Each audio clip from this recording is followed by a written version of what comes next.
I'm ready. 7, 6, 5, 4, 3, 2, 1, go. Good luck. Good luck. Thank you. Good luck. Have fun. And don't die.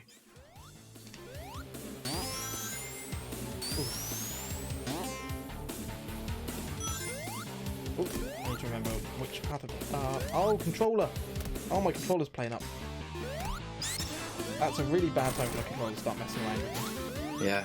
It's first run, already subpixeled in the loop. Oh no! A huge shout out to my mods. Has anyone updated the stream title or anything? I forgot to check that. I'm going the completely wrong way already. Oh, I'm going to be finishing midnight on the dot. Let's fucking go. I'm going completely the wrong way. What am I doing? Oh, thank you, Xanon, you're a legend. So, yeah, the entries are open, in which case, for the Knuckles block, get your predictions in. You have until run 310 to predict what you think my final time for the Knuckles only section will be. Get your predictions in. The person who is closest will win a wonderful prize. And for the Knuckles block, it is a Knuckles rubber duck, the Tubbs duck, along with a lovely Knuckles and Tails pin set as well. Pain in the ass, fucking boss. I've had a terrible start to this because I'm like getting confused between characters. I got both subpixels in the loops. Yeah, it's the worst, isn't it? That is the fucking worst. Oh man, 130 into the boss in the first run. This is not going well. Yeah, I didn't do much better. There we go. Like, split lines. Oh, damn it, I pushed the boss the wrong way. Run number Thank you for the 90. GG's, my Go on, homies. Nacho. GG stage. Love GG you all. team. I will. Stay hydrated, friends. I will start the big countdown, so yeah. I have Then. to. But also, and I dare say so, an incredibly good friend to have. Yeah, I'm not risking this. I'm just gonna let him Oh my god. go into the sand on his own. Thank you so much, Roman. How do you Come play on, on keyboard, like, doing this for like hours on end, honestly? Popo, how do you do it? I did 2 minutes. Right, run one done. Off we go. Yeah, Roman, thank you so Yeah, much for that one message. That's done really as well. kind of you. And again, thank you so much for taking part, and do take care of yourself. You are a wonderful part of this community. And yeah, keep being you, and thank you for the good luck. Right, I'm going to quit the stream here. Thank you all for coming out, and thanks to everyone who followed. See ya, Much Teach. love. I'm going to be going to bed soon. Bye. Have a You're wonderful right, night, Teach. Thanks, Teach. Alright, okay, yeah, I'm going to be doing one out of the chat, but I'll stick around for like 10-15 minutes in the stream and just watch you guys.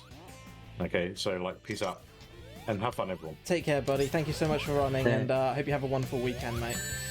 Bye bye. Bye. And then there were four Nachos on okay. run 91, I believe, and myself 90. 90, sorry, and myself, Timps, and Popo are off on the Knuckles block.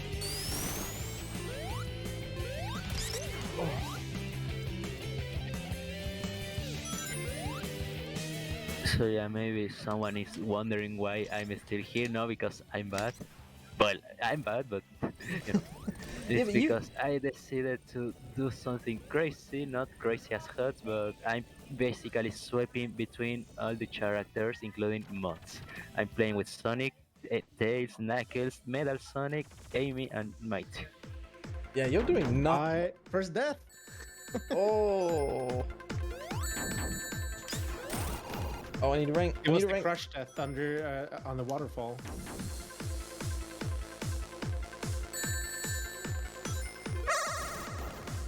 Tej, thank you for the host, buddy.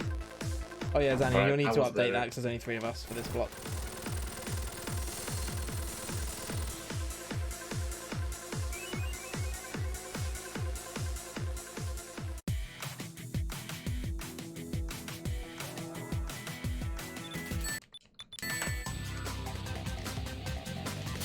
Knuckles run should be roughly the same as Tails, maybe a little bit faster. Yeah, they're very comparable to Tails. 91.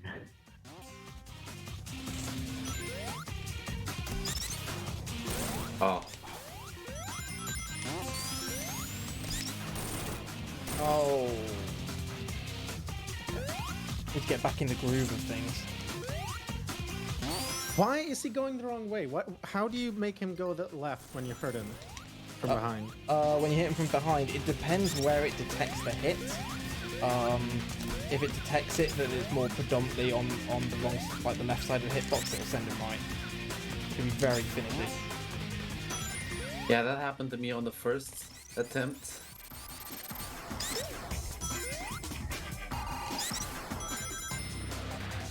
Oh.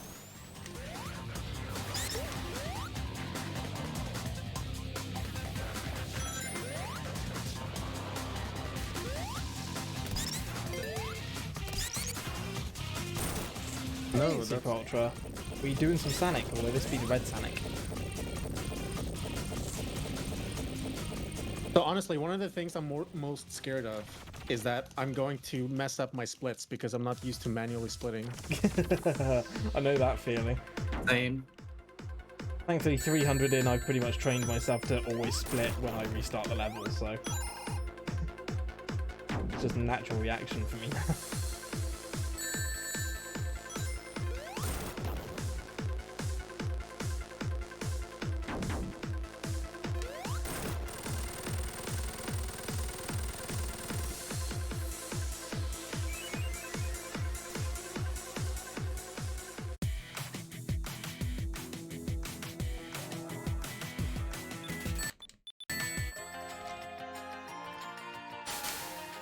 Oh, why am I doing that?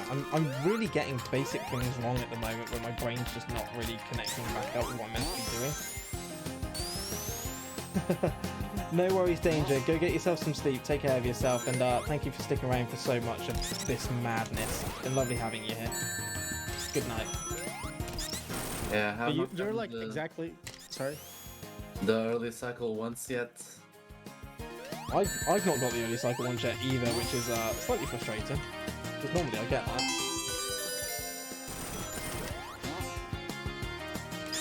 Yo, NTF Chris, thank you for the follow.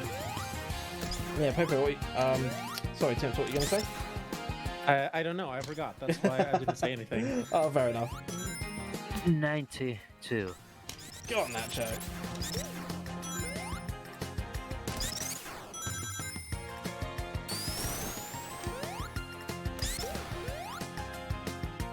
Oh, Neo finally has pizza. Beautiful.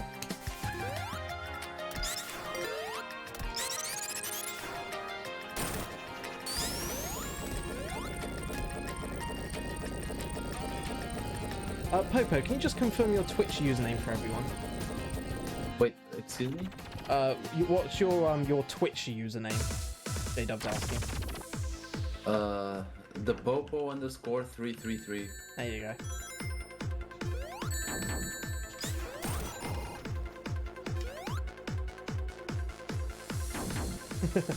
It's right, Dan, it's not a problem.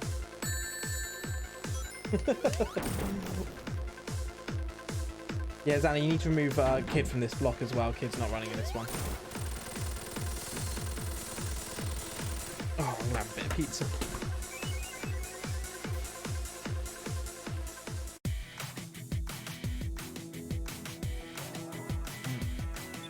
Oh.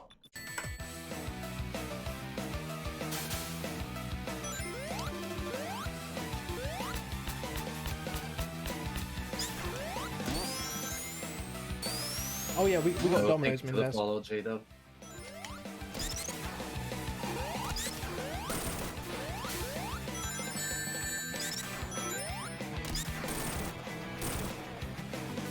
Right, now it's getting a little better. So I actually decided to grab the music pack from that RPG mate. And I'm liking it so far. I'm getting Crazy Frog and stuff. Oh, nice. Nice. I was gonna have like Spotify Honor in the background, but I decided against it.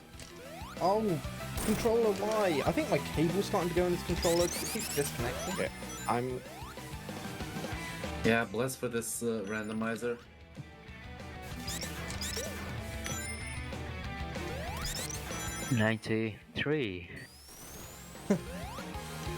I mean, Mindes, if you want to come pick it up, there's plenty of pizza for you. It's a mighty meaty, but with double pepperoni and double cheese. Yeah, good to know. Pepperoni and cheese, right? Let's go.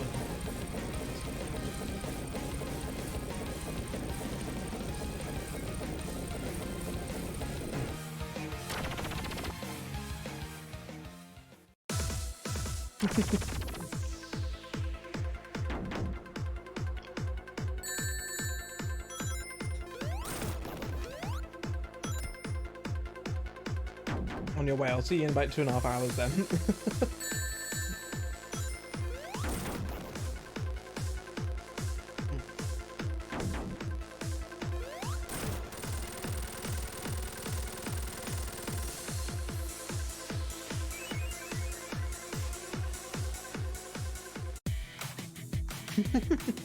Sounds amazing, Neo.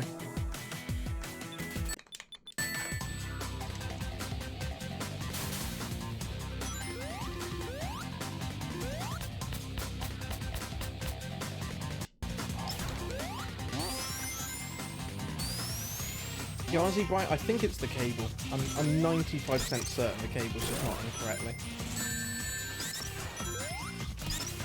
Can I just check with you chaps, are either of you streaming this at the moment to your channel, or are you just doing it offline?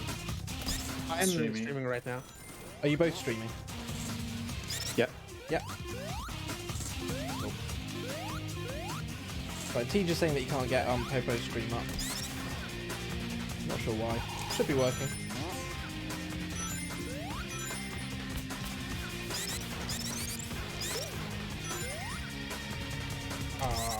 Okay, cool, thanks for controlling.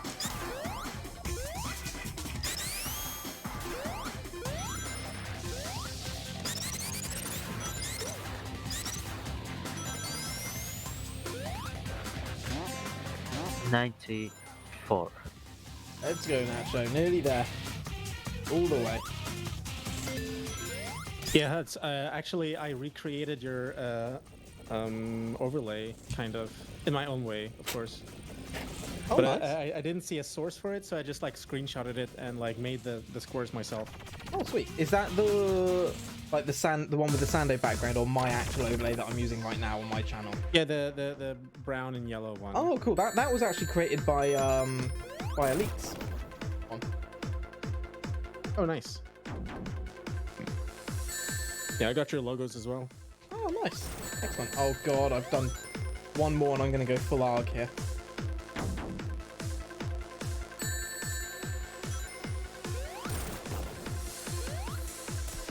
Fine, we didn't go full ARG.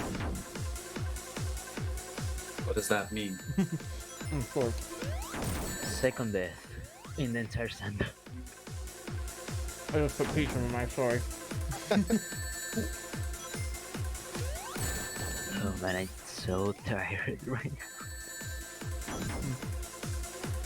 So, to go full ARG is when you're on the boss and you knock him the wrong way 3 times and he goes off the screen.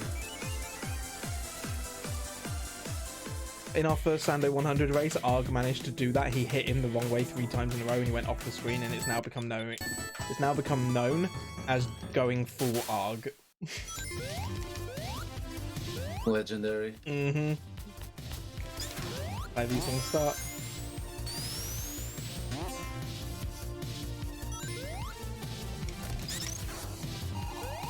I have RPG singing to me now. It's great. Oh, have you got the Eggman one? Yeah. I am the Eggman. And I will.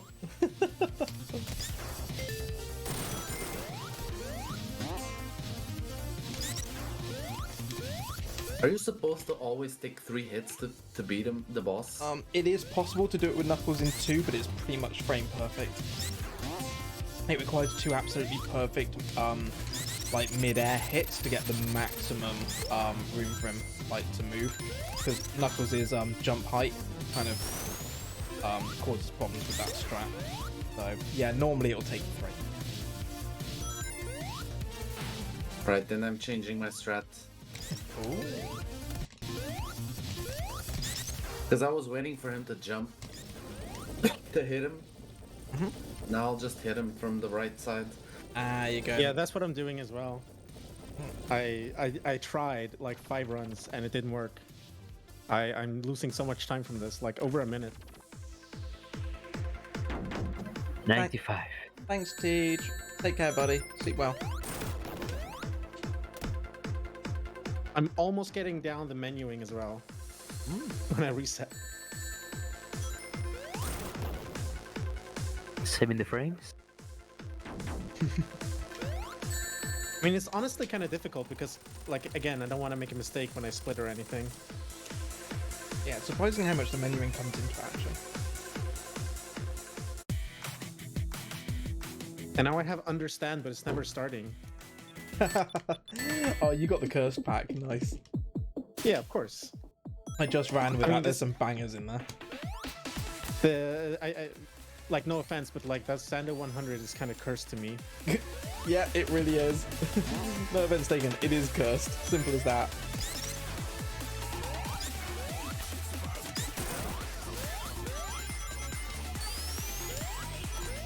Come on, get out. Thank you. I haven't got early cycle once yet. Really frustrating now.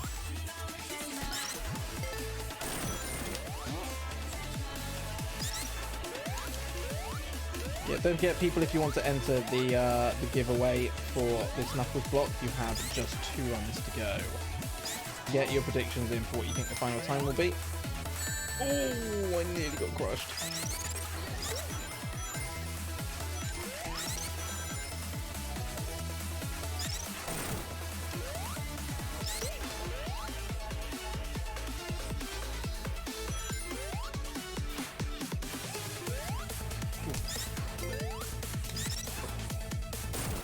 That was really close.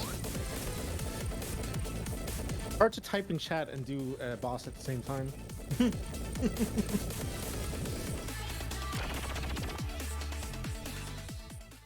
Oh, jeez.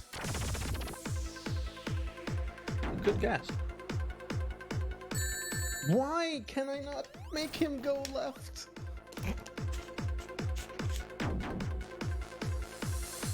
I swear, like, half of my time loss up to this point has been from this fucking boss. Molding. We're doing baby stress from now on. 96. Oh, I'm feeling it. I'm feeling it right now. Come on, Nacho. 4 to go. You're nearly there. 10 minutes.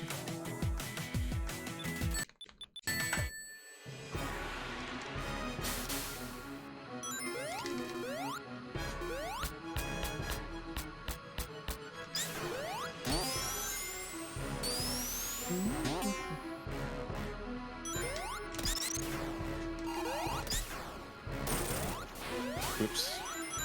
Lowest I've gotten to the boss is 104. What's up, Dan?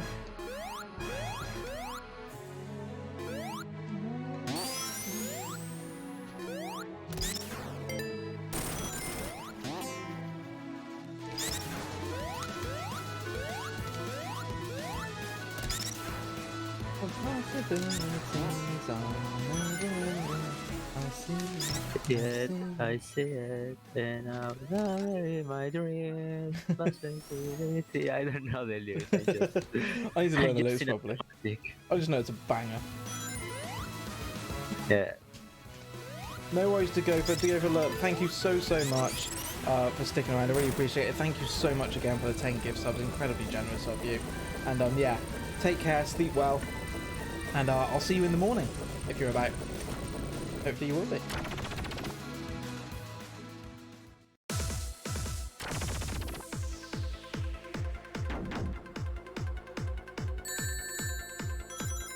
Oh, it was far and away Zen and my favourite cover from the Sonic Symphony. The Endless Possibilities was just awesome. I agree, boy, but I started to scream like a fangirl when I heard Sonic Heroes.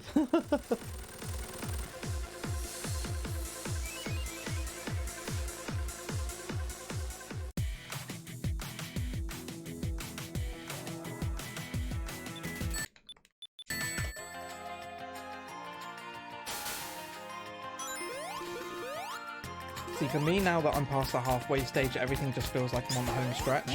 Like, you know, I've made it halfway, now I'm coming back home kind of thing, you know? So the more I do, the better it feels. In some ways, a bit of a weird way of looking at it and thinking about it, but...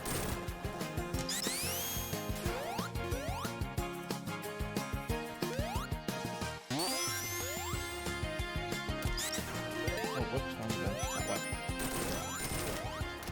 Oh no. No! 97.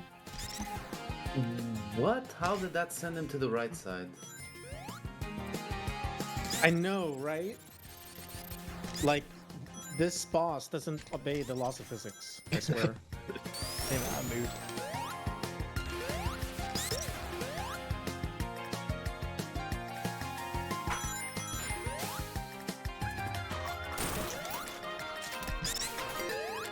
Also, Huts, when you made the Sando 8 or Sando 100, why did you have to pick the stage that is like most dependent on cycles?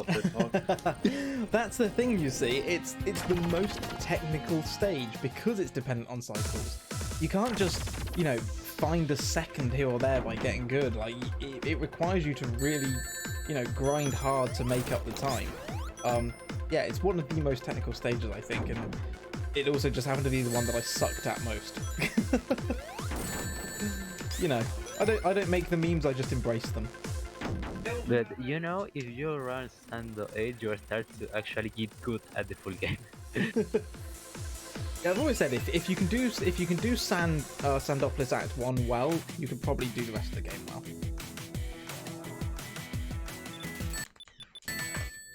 Right, that's 10 down, 90 to go in this block.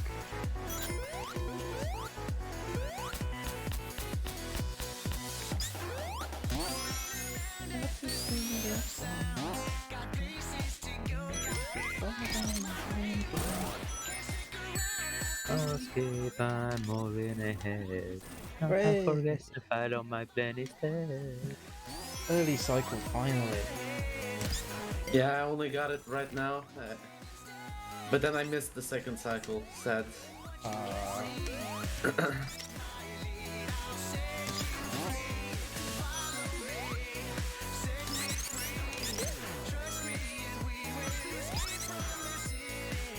Yo, Soccer Man, welcome back. How you doing?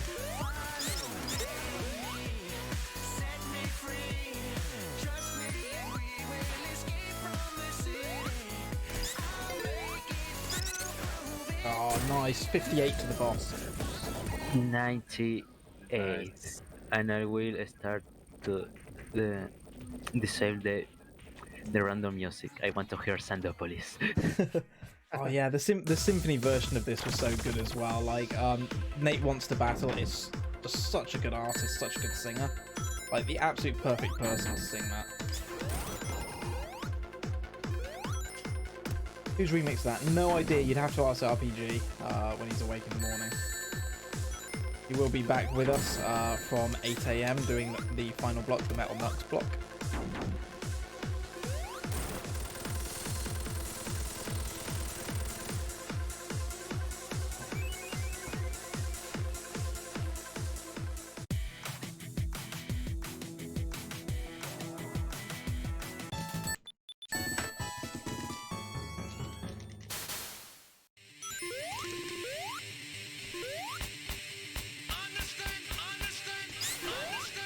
Nice. Chat, if you have any energy left, if you're with me on this, can we get some capital letter understands in the chat? Show me you're with me on this as we approach 12 and a half hours.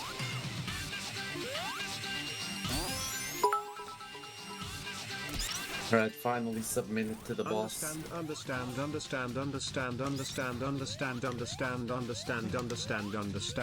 Yes, this is what I like to see. Understand.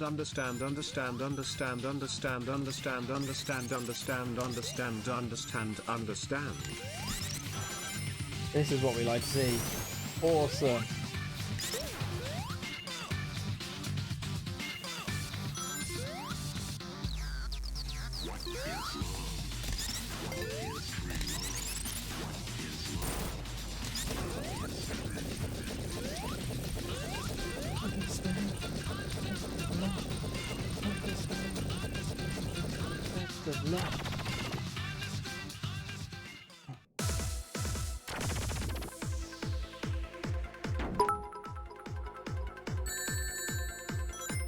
Understand, standard.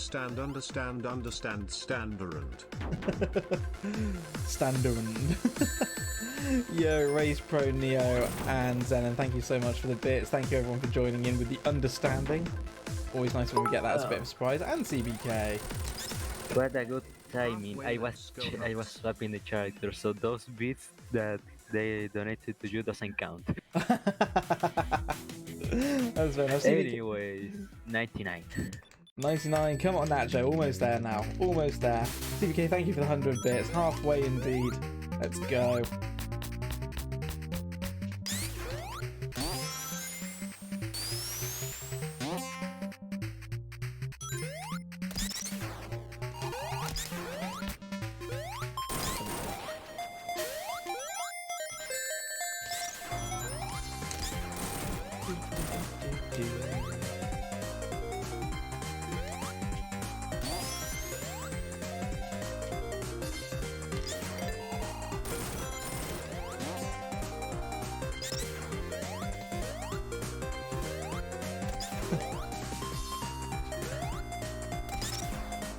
Oh my god, that is unbelievably fake. I know what happened. I clearly hit him going from the right side to the left side, and he went to the right side somehow. Oh no. It's so painful with Nux when that happens as well.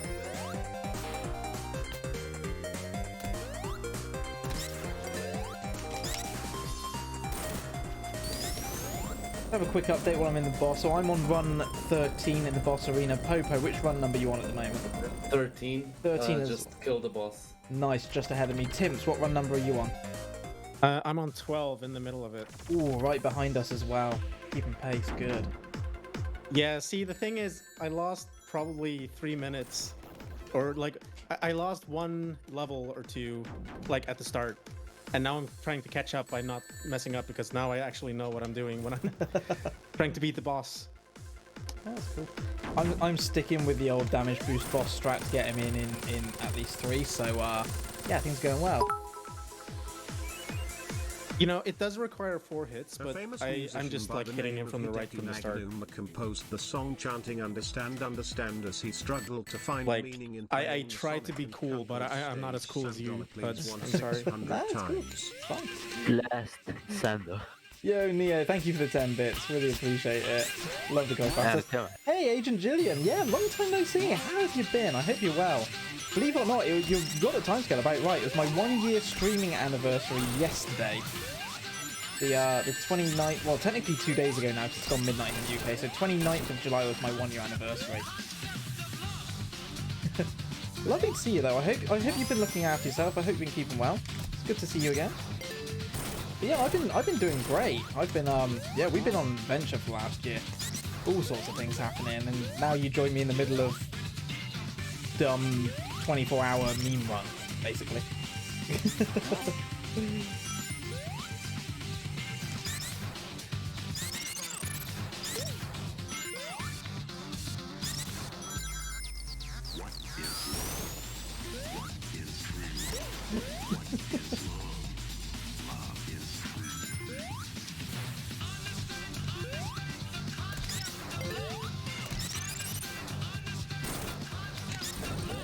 I think I got Circus Afro twice in a row now.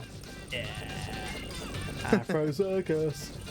Yeah, still stuck in Sando Royal Flush. I can't seem to get past this level. I don't know what I'm doing wrong.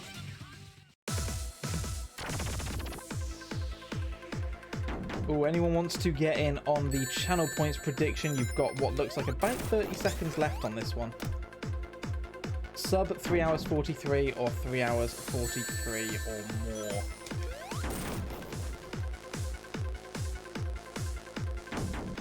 Yeah, fair play. Yep, don't forget as well, we do have the grand prize giveaway. Save up your gumballs, your channel points for that. 5,000 points, you can buy yourself a ticket into the grand prize giveaway. It is possible to earn enough points throughout this single stream. Yeah, J-Dub, how close are you at the moment? I have interest. I'm intrigued. Ooh, 4, 5, 6, 7. That is satisfying. Really close as well.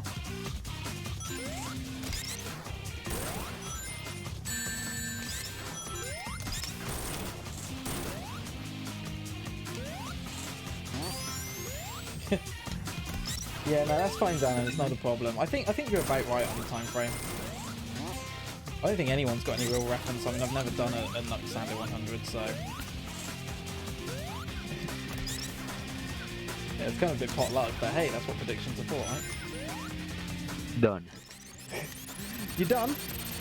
Done. Yay! 2 minutes, 51 seconds. Let's go. Right, GG. Sando swap 100. GG, Nacho. Congratulations. Well done. Welcome back to Sonic 3R. I don't know why I decided to just the runs like, yeah, I'm back to this game. I don't know why, because I started to hate again.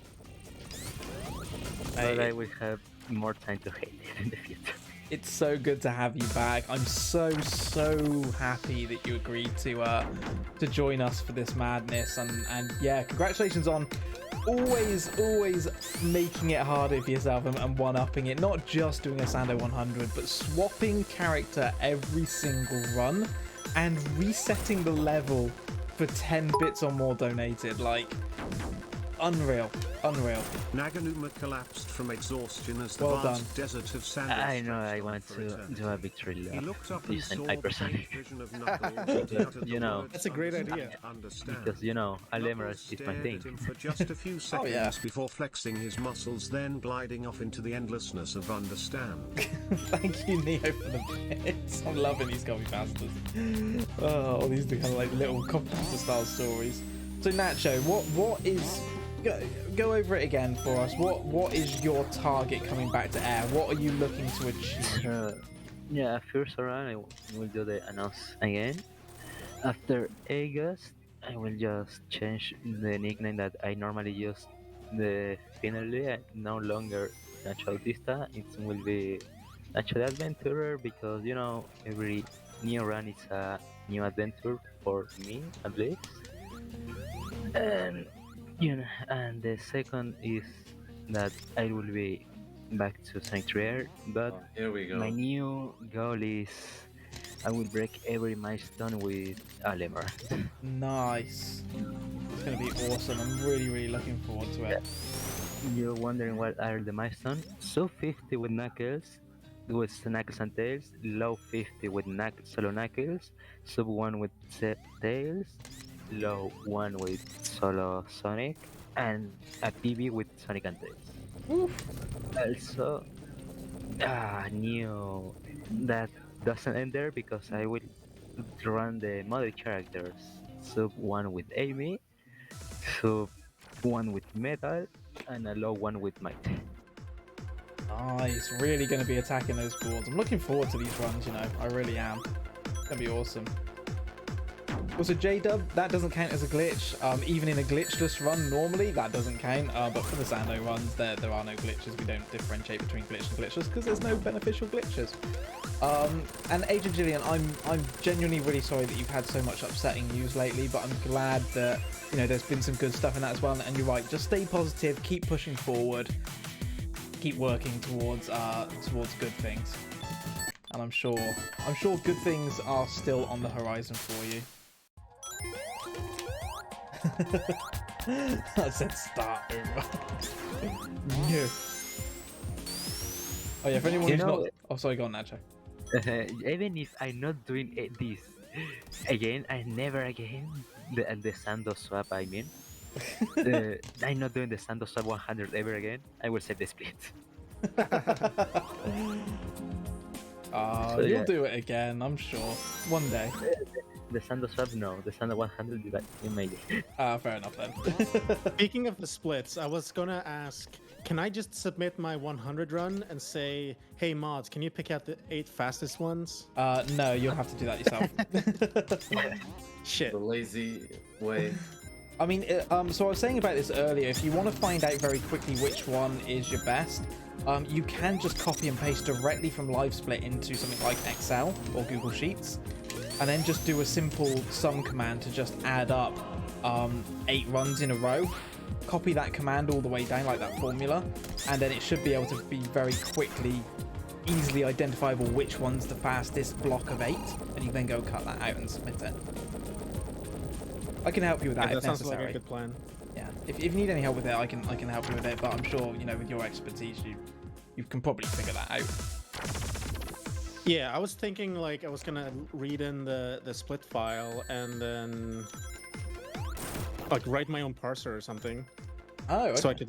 So I could use like a combinatorics to like figure out which one was the fastest. Just brute force it, but what you suggested sounds much easier. Yeah, you can literally, it's really nice actually, you can literally just highlight the whole column of your individual segments, copy and paste it into Excel, and then just say, hey, Excel, just add together these 8 for me, copy that all the way down, and then you should... I mean, I just use conditional formatting at that point to say, right, which one of these was the fastest. Yeah, it's funny though, because when I was like looking at the splits to see if I wanted to make some changes, like maybe you had the attempts number or something wrong, it completely lagged out the entire live split application. Yeah, live split can be a bit iffy. Like it just froze for like 4 seconds after I like pressed edit splits. Yep, that's normal. I'm not looking forward to trying to get this one to open up once I've done the run to see what the splits are like.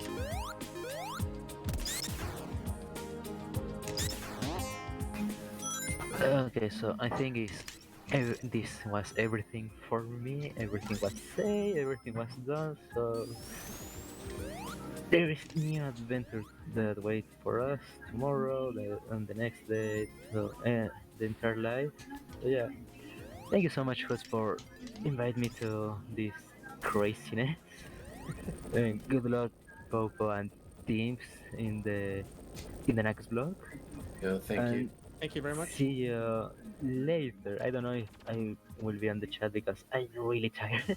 Yeah, go get yourself some sleep, Nacho. Thank you so much for joining us again. And yeah, it's been really great having you here. Congrats on finishing the run and on all your announcements as well. And yeah, we'll see you around. See ya. Take care. Bye, Nacho.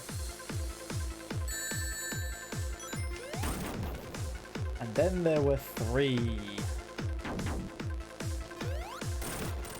Yeah, I do feel like I want to talk more, but I also don't want to play bad. Yeah, I'm very bad at doing this at the same time. When it comes to Sonic specifically, at least.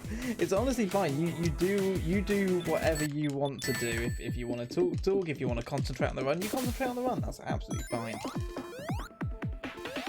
I should just like curse really loudly every time I miss a cycle.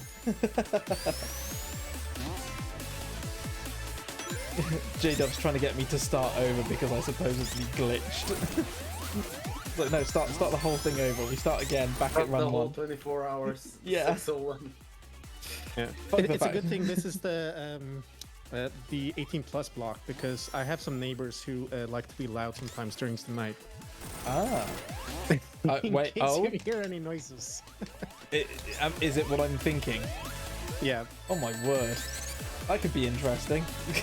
How does Twitch's terms of service deal with that? I mean, I don't think you actually would hear it. But like, No, I know. You know, if I'm trying to sleep and then you start hearing noises from upstairs, you know. God. Well, yeah. Good for them, I suppose. Noise gate activate, exactly, Zenon. Yeah. Oh dear. Unfortunately, I don't have a noise gate in my ears. Hey, Royal Flush, Ben, thank you so much for sticking around for all that you have. Sleep well tonight, friend. And yeah, maybe I might see you early in the morning when you wake up. Feel free to come in and say hi when you do. But yeah, thank you for the good luck with the night shift. We are pushing through as we are on... Oh, it's all a countdown now. All a countdown. 11 hours, 20 minutes to go.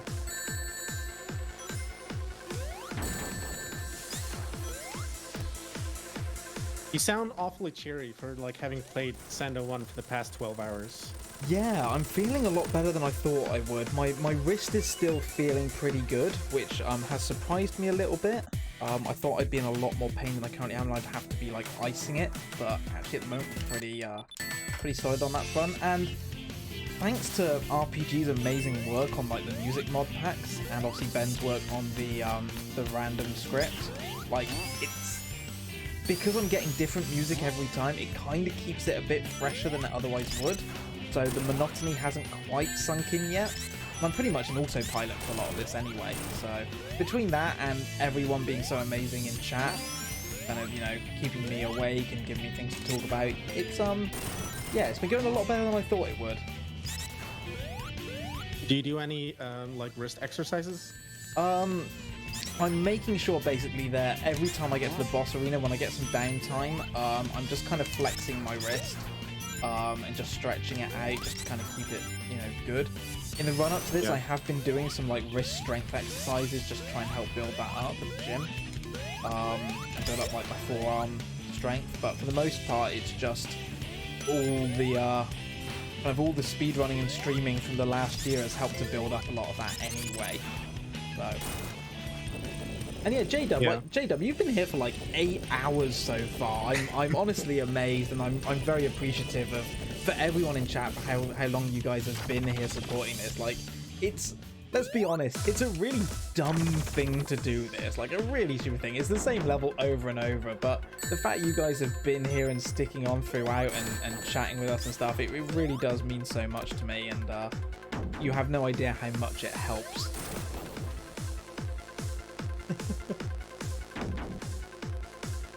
Wow, Neo, I've been watching you since before lunch during work hours. Work ended an hour and a half ago. Yeah, you guys are, all of you, like, you know, you're sticking around for this. It genuinely does mean the world. Alright, that's 20 in now at 42 minutes and 15 seconds.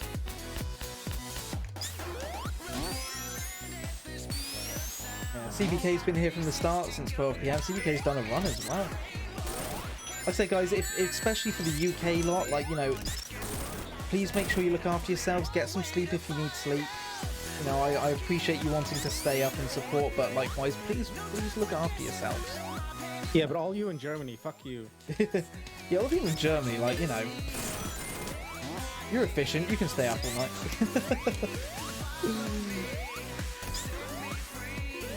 Like I said, I can't stop you guys from doing anything that you want to do. I'm just, you know, just saying, look after yourselves first and foremost. I just think it's funny the way that you said, especially if you're from the UK.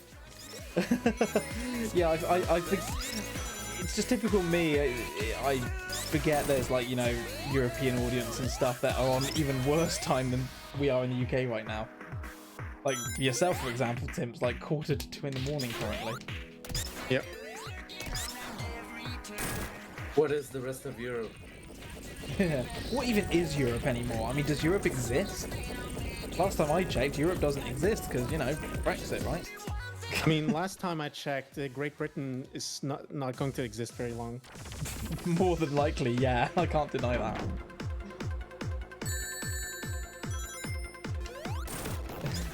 Mrs. Dub reckons this remix of Escape from the City sounds like it's dubbed over Busted Thunderbird to Go. I mean, it probably is, or it could be.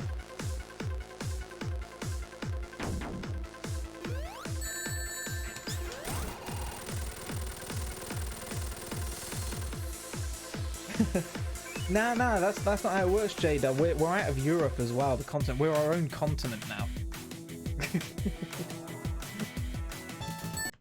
That's exactly how it works. Oh my god, I got Rusty Ruin again. I've had this like 3 times in the last 5 runs. I mean, I'm not complaining. I friggin' love Rusty Ruin, but you know.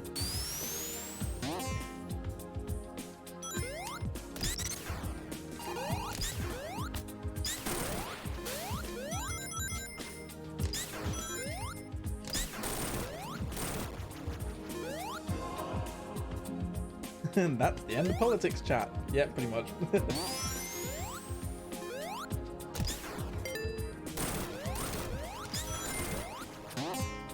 Whoa, that's completely wrong. Oh, I'm in trouble now. I'm in huge trouble. Backups. Always know your backups.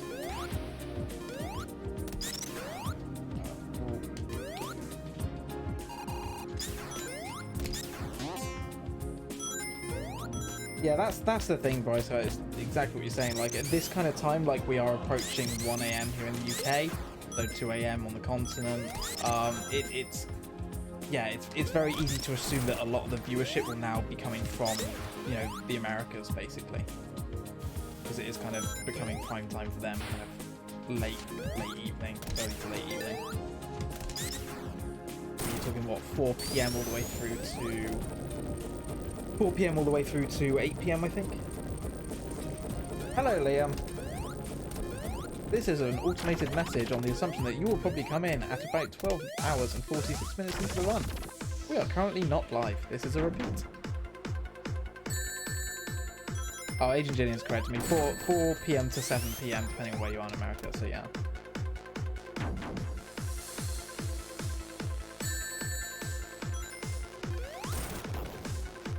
So given you chats are probably about a fifth of the way through right now, on a scale of 1 to 10, how much are you regretting agreeing to do this? I mean, honestly, I'm on run 21 now, and it's going by faster than I thought. Good to hear. Popo? It's been pretty cool. I'm still good. Still good. Excellent. The only thing that I'm annoyed by is the fact that I haven't been able to get under 110 on the final cock blocker. Oh yeah, it can be done. It does require yeah. pretty much like perfect level. You need to get that early cycle at the beginning, which is a lot Yeah, the trickier than boss is it the most annoying part. I can't tell you how many times he's gone to the right instead of the left. Every time. I think I've pretty much got it sussed with Nux now. I'm quite happy with my boss strat now. I mean, Amy, I was struggling with the whole way through, like all the way through. I just could not get the boss strat for Amy down at all. I fell down and I had no idea where I was for a moment. Basically just playing it super safe at this point. Popo, what run number are you on? Sorry? What run number are you on right now? 23. Oh, okay, cool. Okay, I thought you were on 24. I thought you were ahead of me. Sorry, I mean, Tim, when I you're interrupted doing you. 100 runs of something, you need that, like, consistency is key. Mm-hmm. Literally. You're absolutely right there. Consistency is key and probably the most important thing as well. Because, you know, I mean, I found that out in the Amy run. Like, I lost so much time, not just from, like, poor boss strats and the consistency on that, but from dying quite often as well, because I just wasn't getting the right consistency on, you know, my movement throughout the run. I really, really lost out badly on that as a result. Boss is being a pain again. Okay. Sure.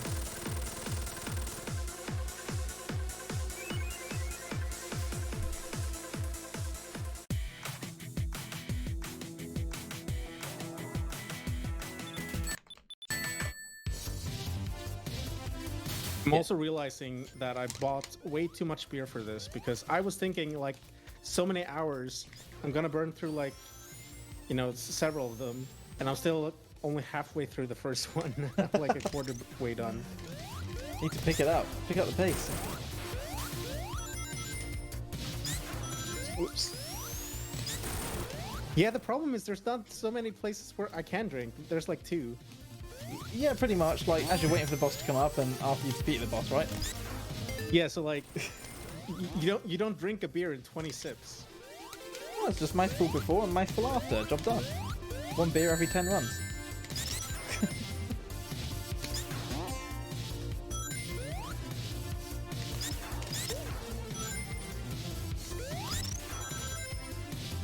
Yeah, I even forgot I had coffee here. Oh, coffee. Yeah, I'm currently Drinks coffee in 1 a.m. at 1 a.m. someone who needs to stay up for a Sando 100.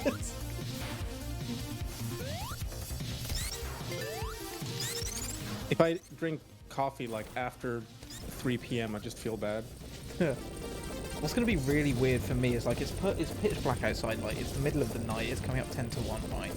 And by the time we start the mighty block, it's only going to be about an hour into that when the sun starts coming back up. It's going to be a really weird feeling.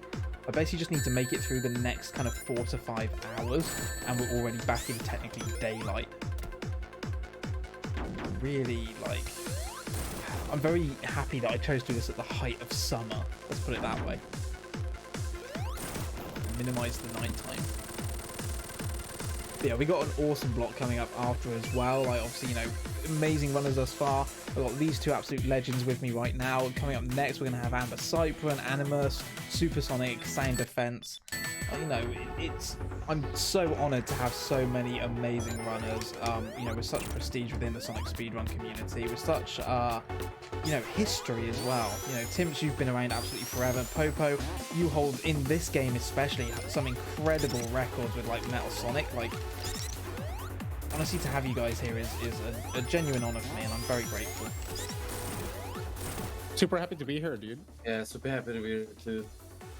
Like, I think, like, I really wanted to participate. I didn't want to play Sando 100, right? But I did want to participate. Oh, fuck. I died.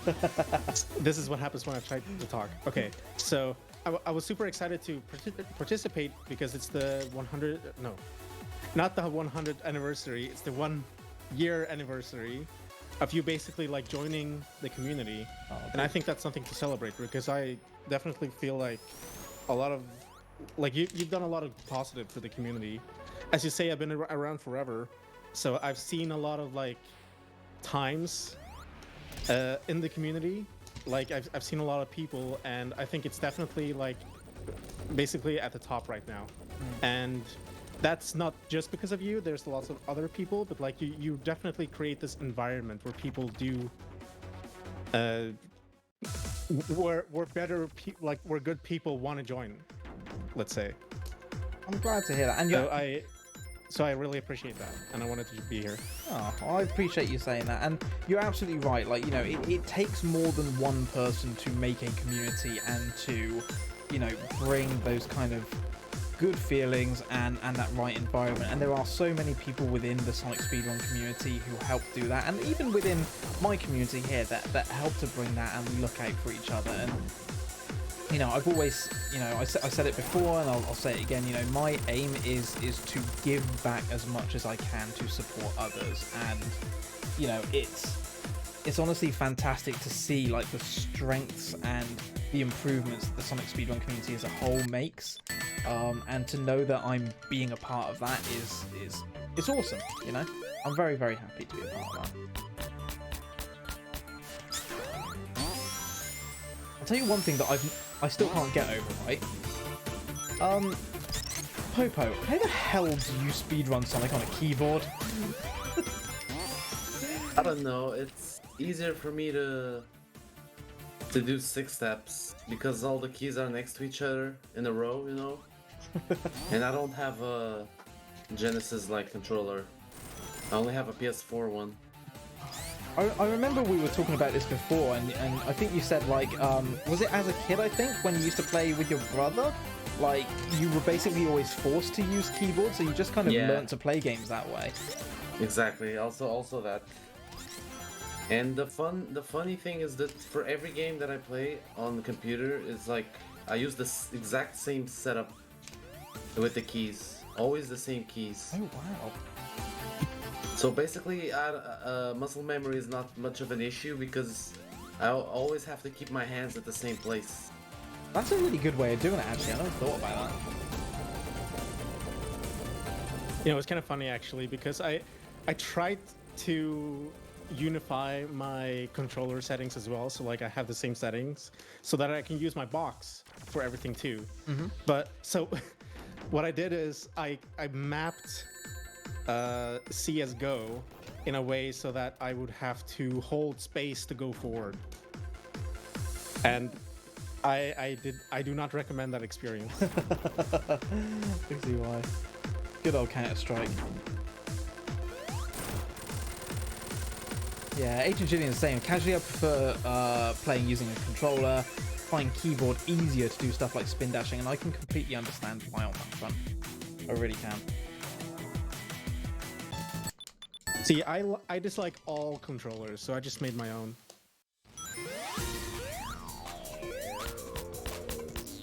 Yeah, I find it really awesome that you like make your own controllers and stuff. It's really cool. Did you See, the help thing is Alias that make these- hers? No, Alias got a like official product, I believe. Oh, okay.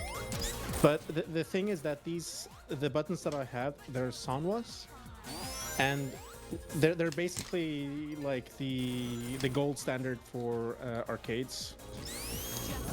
But the thing is that they have like there's something called the actuation distance or something like this, and it's basically the distance that you have to that the button has to travel to actually Activate. register a press. Yeah. And when you have something like Yo, a what's up, keyboard, Liam? that distance is very large because it's like half a centimeter or something. You need to fully press down the keyboard key to do it consistently. And these buttons, they're only like maybe 2 millimeters or something, 3 millimeters. Yeah. So for that reason, they're for that reason alone, they're better. But they're also just in general really high quality buttons, and they are. It's dead easy to solder to anything. So like anything that can register a button press, you can make them work with that. So basically what I did initially was I soldered them directly to the PCB board of my Genesis controller and used it for on my Sega Genesis. Ah. Intriguing. And then after that, I've started to program some other like PCBs that you can buy.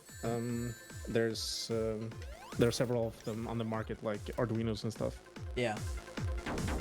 See, I've got my keyboard's a Corsair keyboard with Cherry MX speed switches in it, so the actuation point's 1.2 millimeters. It's barely anything. And I don't use it for gaming. I use it only for typing, but it means that I can type incredibly fast on it because I barely have to touch the keys for it to register. I can imagine. Yeah, that's really good. As a gaming keyboard, that would be great because it will register everything you put through it. It took me a very long time to get used to it actually because I kept like double and triple pressing things because of just how sensitive it is. But I can understand though why, I prefer to game on a controller just because it's always the way I've done it. The only time I'd game on a keyboard, I think, is if I'm using a mouse as well for something like, Unreal Tournament or Counter-Strike or something like that. I mean, I tend to prefer controllers too. I don't really like mouse and keyboard. I feel like, I don't know, it's not really my thing. Yeah. But I mean, at the same time, I hate Genesis controllers. I think they're absolutely terrible. Even the good ones are bad. And I've never bought a like third-party controller that I really like. And I think the Xbox controller is fine. Yeah. But I think it's terrible for Sonic. See, it's a really interesting thing that because I recently bought an Xbox Series S, right? Because I plan to learn to speedrun Sonic Unleashed. And obviously, it's my first real kind of modern Xbox controller. The last one I had was for the 360, and I didn't have it long. And you know what? I can completely understand why Sonic speedrunners, especially in the 2D Sonic games, use it. Because I can just place my thumb in the middle and just roll it around the buttons and just charge up a 6-tap spin dash without even trying. Like instantly charge it up to 6-9 taps. Really fast. It's just so clicky and tactile. It's so well balanced for it, but I'm so used to playing on the 8-bit do and like that kind of 3-button, Mega Drive style controller that I just can't get used to doing it in Sonic. It's going to take me months to kind of relearn how to speedrun on a different type of controller, and so I'm reluctant to kind of move to it fully. Yeah, I think people underestimate controllers. Like, they are the instrument to your speedrun, right? Like, there's a huge difference. Like, if you play guitar and you have a 300 euro guitar or you have a 3,000 euro guitar, like you notice that difference. Like you're allowing yourself to express yourself much better, more natural, if the controller or the instrument that you're using is good. Yeah. And it was kind of a meme when I started because I played on a GameCube controller. And no one understood this. Like, how can you play Sonic on a joystick? And it's just like, it's what I'm comfortable with. And so I think it's very important to embrace whatever people want to play on, because as long as you don't use macros or anything, everyone should be able to play on what they are what they feel like is best for them. Also, Xanon, honestly, Xanon, yeah, enjoy your micronap. I hope you sleep well, buddy. Thank you so much for all the work you've been doing for me in the background for the last 13 hours. You absolute legend. Obviously, I'll see you a little bit later on when you wake up. And yeah, honestly, I appreciate everything you do, my friend. Such an incredible mod. Thank you so much. And we'll see you in a little bit. Get a good nap. Yeah, we got some interesting takes in chat actually on this. So Xanon, just before he went away, said, I'm ambidextrous. In that regard, I believe using the arrow keys on the right D-pad on the left feels easier, but he struggles a lot with spin dashing using controllers. J-Dub says he's never really thought about it, ran on keyboard before switching to controllers simply because he didn't have one, actually preferred the latter, so prefers using a controller. TSD bought a gaming keyboard. It registers key presses extremely easily, frequently by accident. And Brand New Halo, all the best Tetris players use keyboards rather than controllers these days, which I find interesting. I mean, I can understand that. I was watching Shaw, believe it or not, the other day doing some Tetris online. I think it's Tetrio, the website, like competitive Tetris. And the speed that they work at is just mind-boggling. I couldn't even keep up as a watcher, let alone trying to figure out like what you're doing. And there's no way they could do it on anything other than keyboard. No way. I mean, have you seen competitive real-time strategy games? I actually hosted for Command & Conquer Generals the other day, but I've not seen like competitive RTS. Oh god, where am I going? I'm going the wrong way. Right, because if you have something like StarCraft, those guys literally have like 600 APMs, which is 600 button presses per minute. Wow. So that like on average they press 10 keys per second. That's nuts. When they actually like play seriously, at least like they don't keep this up for the whole match, of course. But you know when things get heated, it gets that fast, and I'm assuming there's a lot of misclicks there as well, but like a lot of it is, you know, you spam the same button twice and then you go to like a spot on the map, for example. So like there's lots of presses like that, but you know, it's absolutely crazy how fast and accurate they are when they actually play well. Yeah. I just had the most bullshit death ever then. I was going for like, not what would have been early cycle, but you know the block for early cycle at the beginning, like 22 second-ish block. Somehow got crushed by that as it was coming down. Weird. Yeah, I am shocked right now. I am shocked. Well, the only legit way to game is with a Fisher-Price controller. Amen. Yeah, everyone should do a Joey and get a Fisher-Price controller. You know, we'll make a gamepad viewer for it. That'll be good. Yeah, Bryce Guy saying it varies by game. For a lot of 3D ones, still prefer a controller for smooth analog input. Completely agree. For both character and camera movement. Even more so for streaming. I could never really want to watch a lot of frantic FPS mouse movement. And yeah, I get that. Like some of the games, like the way they have to kind of navigate around the game, I find it can almost be like nausea-inducing. The amount they kind of scout around the screen and stuff. I can find it very off-putting. Liam says mouse and keyboard make my arms tired. I'm debating to switch to my Xbox controller because my 8-bit do is dying. Oh, it's not good that it's dying. Another funny thing about StarCraft specifically is I was in... let's see, okay. So I was at BlizzCon 1 year to do StarCraft 1 and 2. Good night, CBK. I wasn't playing it. I was in the production. And there was one guy who, when they were doing like StarCraft 1, he was playing on like the tiny window 640p or even less maybe. I don't know what the original resolution is, but like he had a monitor, and then on the monitor he was playing in a small window, which was like basically like it was a tiny window of the game, and he like sat like literally 2 centimeters from the screen, and it looked really funny.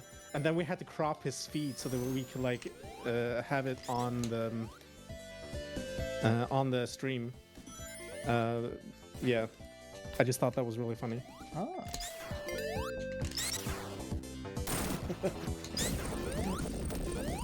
Yeah, Night CBK, thank you so much for sticking around for so long. Get a good night's sleep, take care of yourself. Hopefully see you in the morning when you wake up. Oh no, Agent Didier, did you get tricked by the music, I'm guessing? You can blame RPG for that one.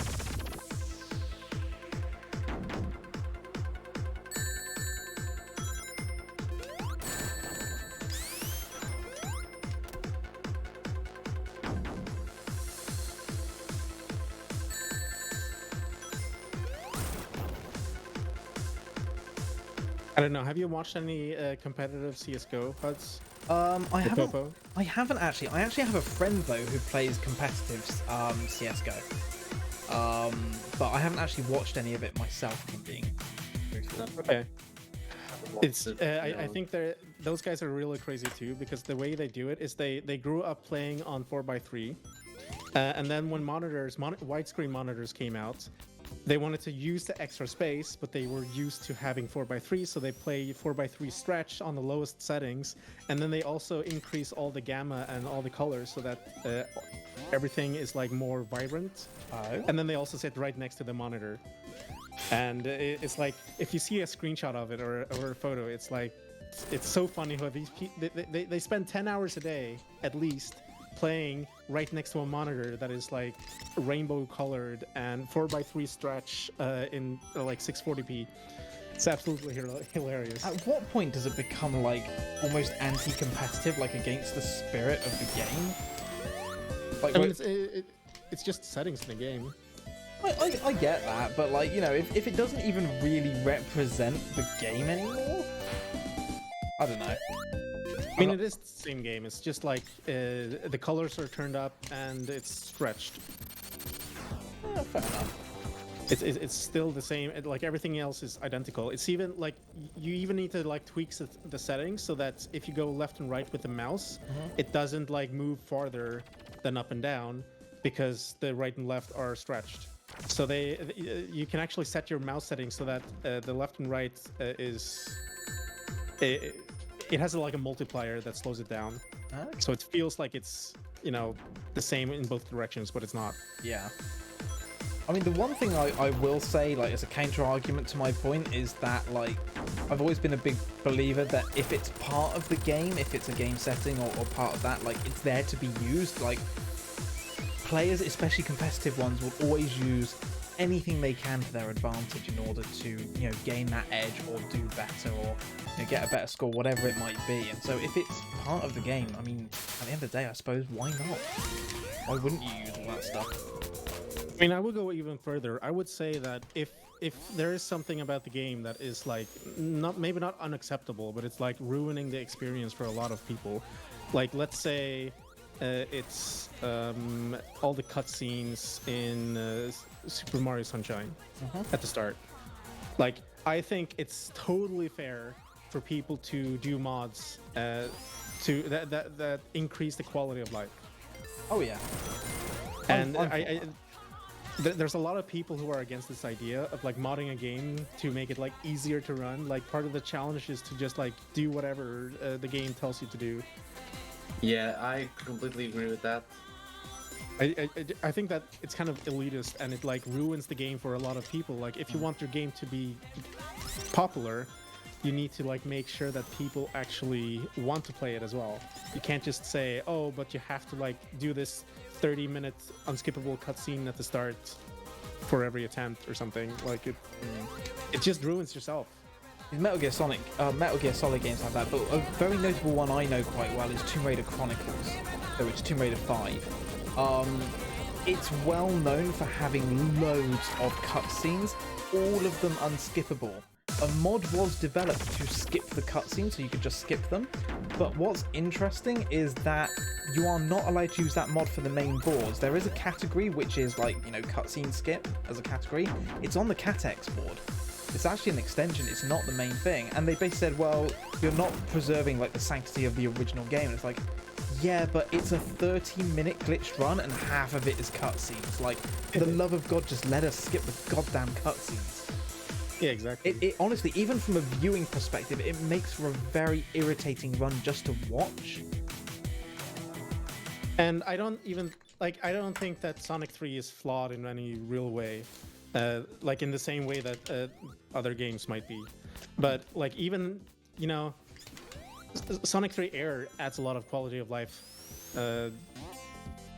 changes. And what do? We just put it on a different board, and then people can run what they want. Yeah, I'm all for that.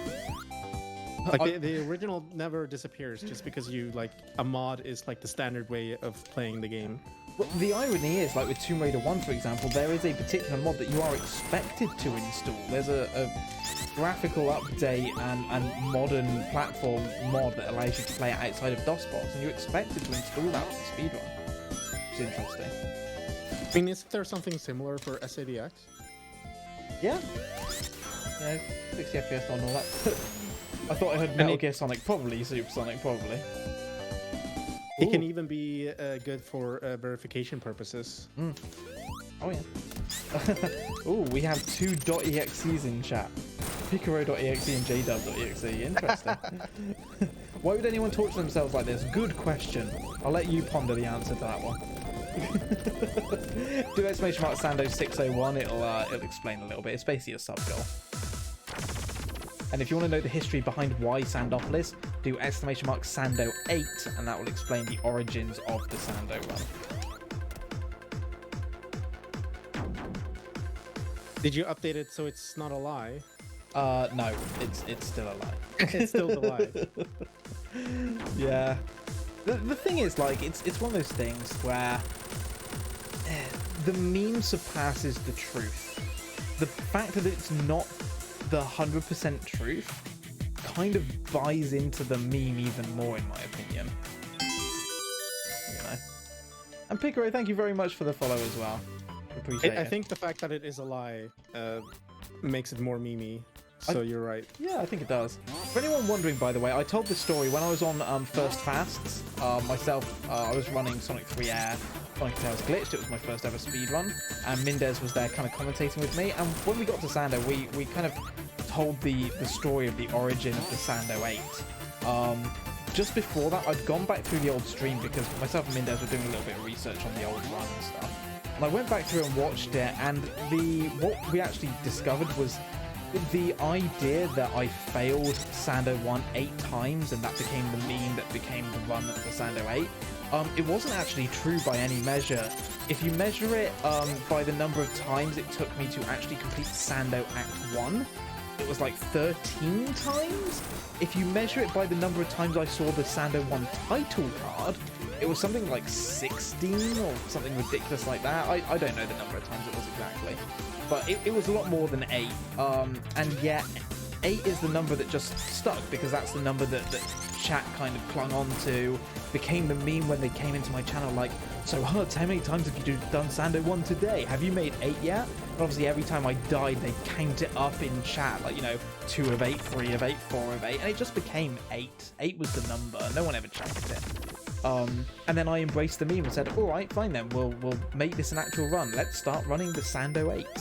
And it just went from there, and that's the kind of more true origin of the Sando 8. It was never 8 to begin with, but it's the number that chat, for some reason, seemed to remember. Yeah, 8 is very memorable. Let's just put it like that. Well, I think a lot of it as well was the fact that obviously we have the multi-game run, the Sonic 8. So it bought into that as well a little bit, like the name kind of worked. If we have the multi-game run, the Sonic 8, we have the meme run, the Sando 8. Like, that kind of helped a little bit. Finally, my first 104. Hey! To the boss room. Let's go, Tibbs. It's almost like practice makes you better. 32 attempts. As Mendez said, it was all a ploy by my massive international marketing team.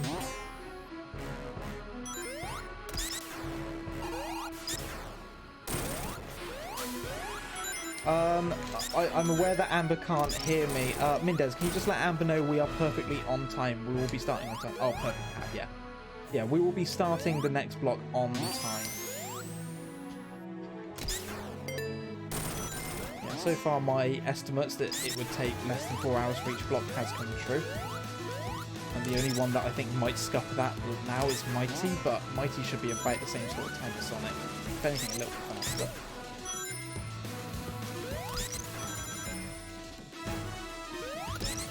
Yeah, but talking about the modding the games, Yeah. we had a problem like that on RE3 as well.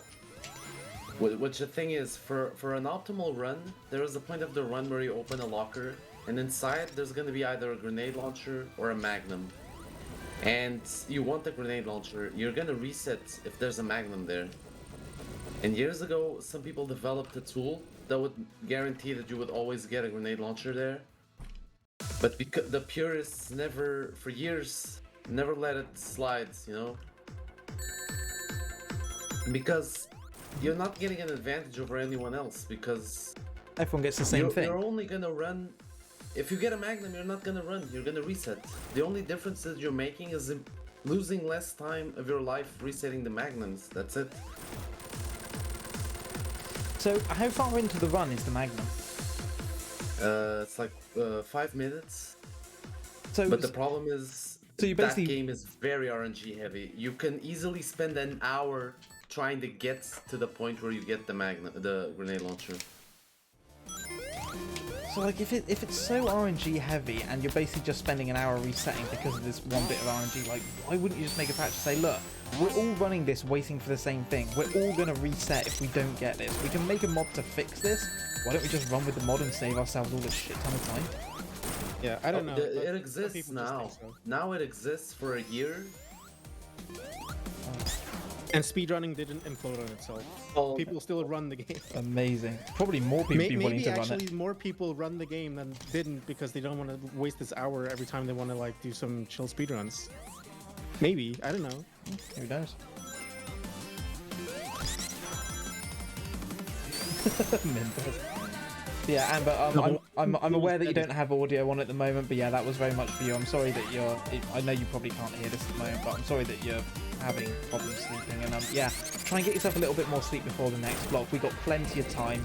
We are on schedule, but we've got at least another couple of hours to go. So yeah, try and get yourself some more sleep if you can.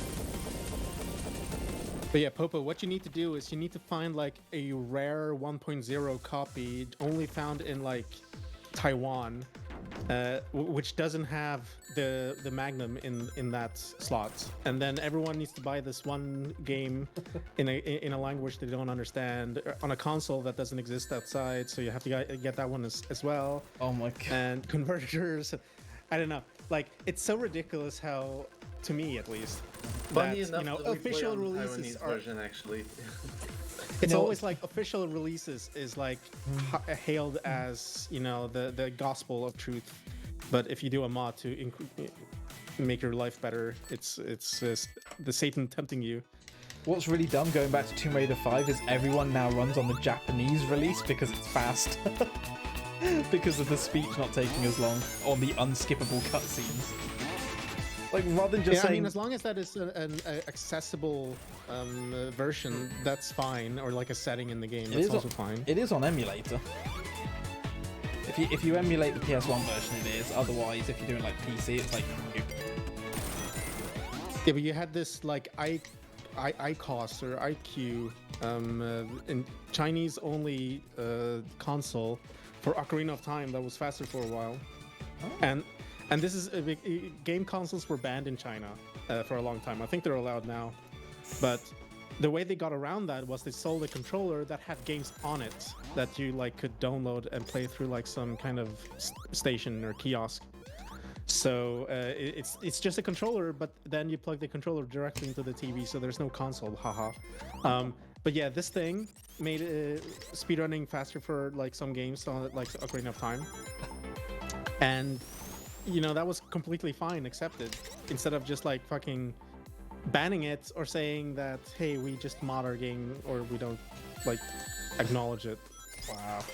Oh, did you guys see? I think it was a Carl Jobs video, the one where he's like, "Oh yeah, this speedrun strat," where they basically heat up the console. Yeah, that's that was Dragon. It's an an RPG called Quest. Yeah, Dragon Quest.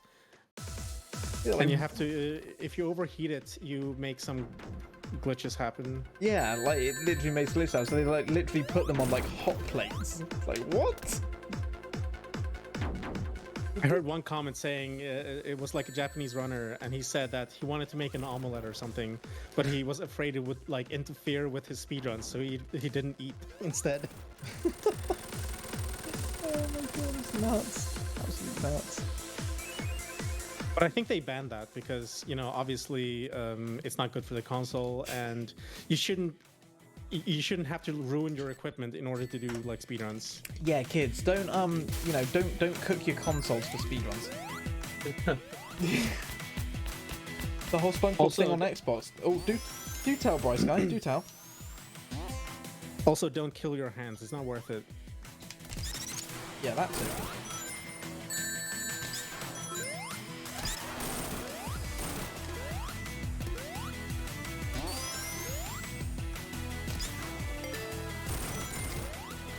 Oh, come on, Knuckles. Stop being a twat.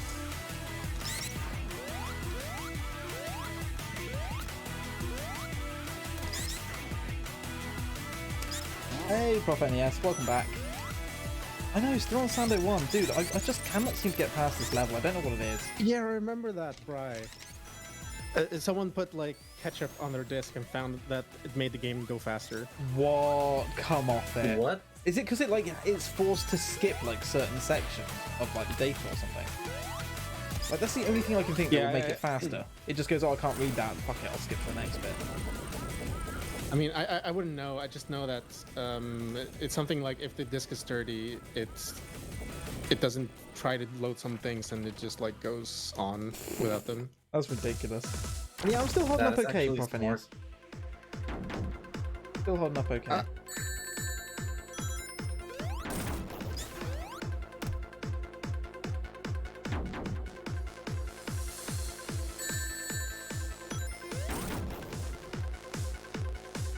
Yeah, Master System, I believe, is actually still available for sale in Brazil. There's still some third parties that you can buy the Master System from. They never discontinued it.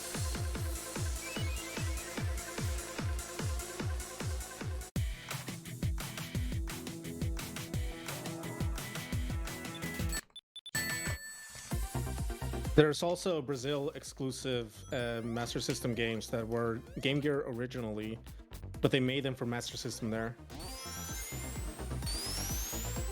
So I actually Sonic Blast is one of them, and I think it's the faster version even.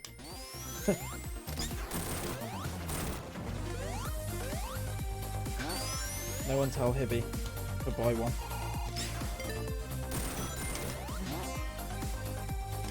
Yeah, new Master System games released in like 2016. It's crazy, right? It's crazy.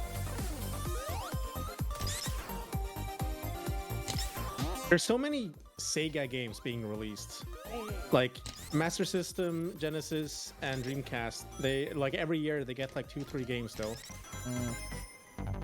Wait, they still release games? Yeah? Yeah, and they're not official ones, obviously, but they're like homebrew games. People just make them. Yeah, like people still like writing in full-blown like assembly code for like, you know, Mega Drive, like making games and putting them on cards. Awesome.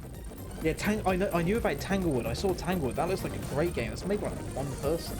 It looks fantastic. I think oh, was it oh,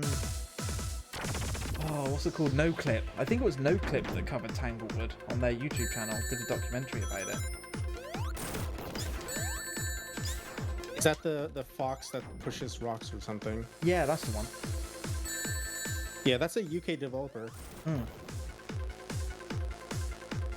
Right, I'm just coming to the end. I've just finished the boss now on run number 40. So let's get a quick update from the other two. Popo, what run are you currently on? I am fighting the boss in run 41. Oh, so you're a run ahead of me at the moment. Timps, what run are you currently on? 38. Just going into the boss. Nice. Yeah, I've just started 41 at the 1 hour 24 mark. Yeah, some of my deaths proving to be a little bit costly.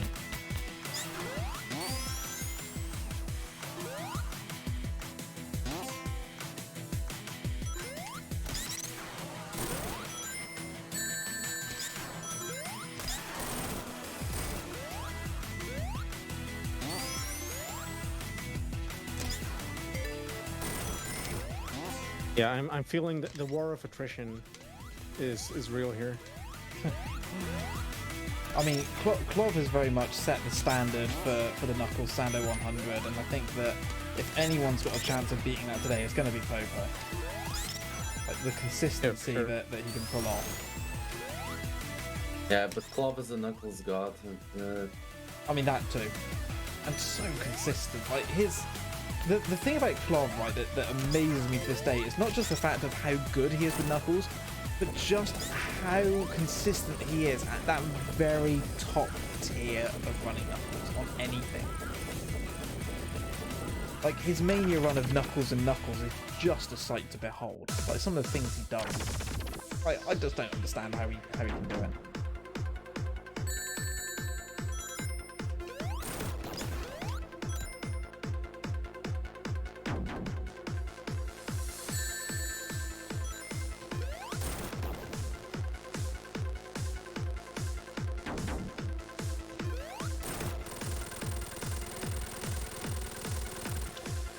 Yeah, I had a rough start with figuring out how to fight the boss consistently, but now it's going pretty well. What kind of IGTs you getting for the end of the level? Between 136 and 142. Oh, that's really good. Yeah, I just got 137. That's pretty much the best I can do. Yeah, I only get like my 140s and 150s. But I gotten several above 2 minutes as well.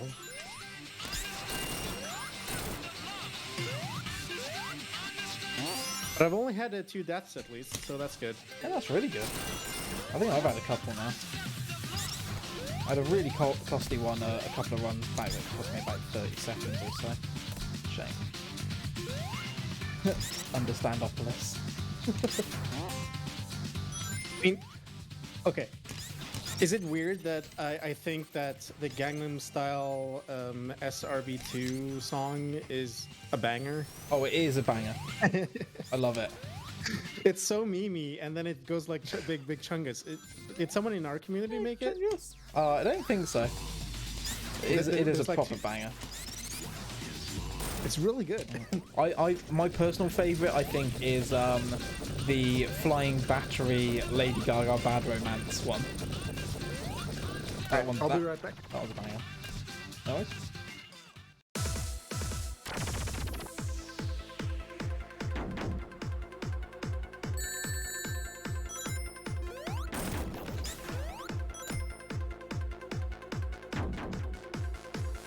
Getting quite some repeats on the songs, but most of them are pretty good. Yeah, it does happen. I mean, it's kind of what was said earlier. Like, if it feels like it's random, it probably isn't. If it feels like it's not random, it probably is. Like, inevitably, in a truly random thing, there's a good chance you'll hear some songs like 5, 6, 7 times because it's random. Whereas, like, if you hear every song exactly twice, like, that clearly can't be random. I mean, either it's either not random or it is random. You just got like that 1 in a billion kind of thing. So you know. Do you think that Ben like integrated data from Las Vegas like cloud photographing thing for true RNG? I mean, as Broken Hyperlinks that said though, you know, computers cannot truly be random. Very true. It's not possible for a computer to be truly random. Well, it is if you have input data. Even then, it's still reproducible as a non-random number. Yeah, but I mean, in that case, you can say that taking this a picture of the same thing twice could be like identical in many ways, undetectably so. So what they do in Vegas is they have like photographs of the sky, and then like based on that data they hash it, and then they use that as a input for their randomness generator. And that's a way to get true RNG, but you need to have like a constant source of new data to generate that. Yeah. Bryce Guy, in these packs there's around about 40 to 50 songs, I believe, that RPG's put into them.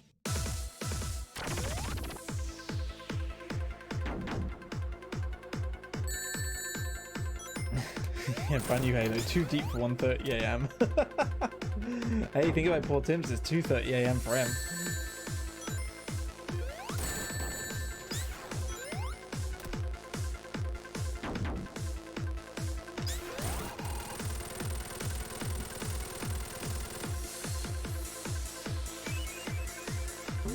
I mean, if you want to be philosophical, I would say that I don't think that true randomness exists. I'm a determinist. Definitely a good argument to be made for that.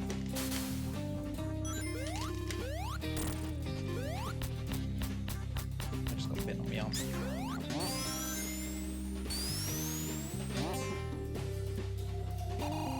Oops.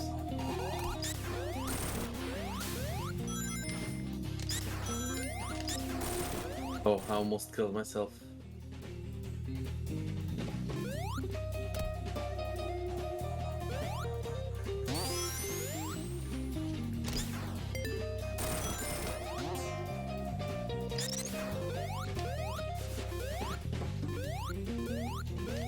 Oh, this Lava Reef remix is good.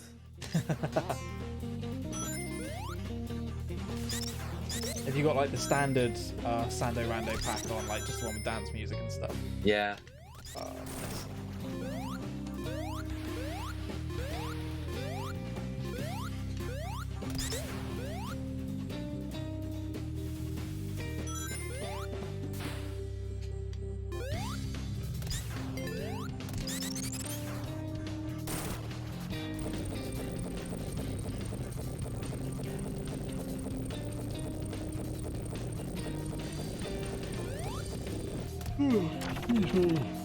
Oh, first Jawns.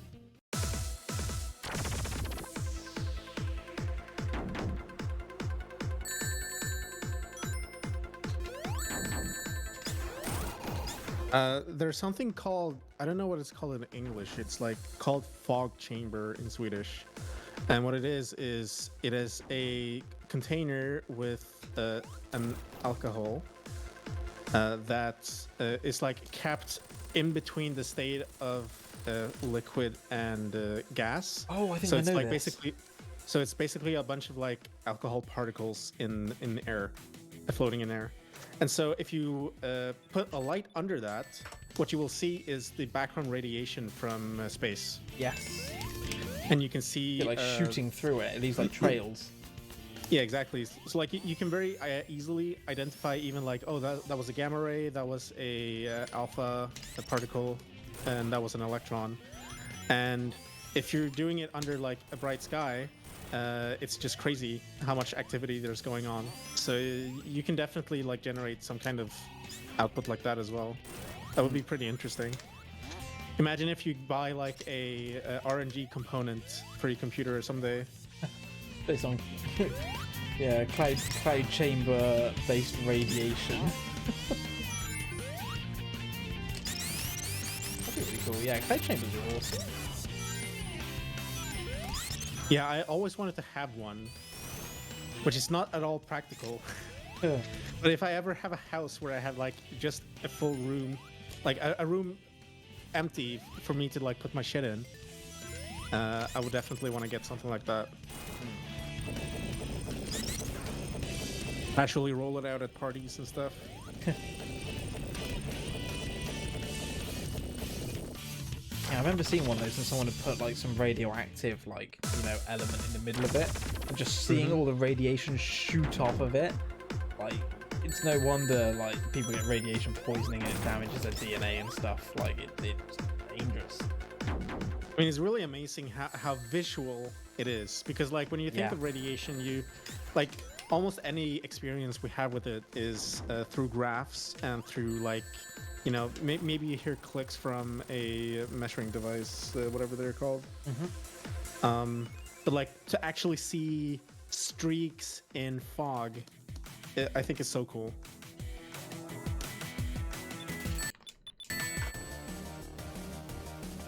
Yo, Mendez, I don't know if you're still awake or here at the moment, but I've just seen what you posted in the organisation channel. Thank you very much for backing all that up for me. Thank you very much. I presume you're probably gonna head to bed, buddy, are you?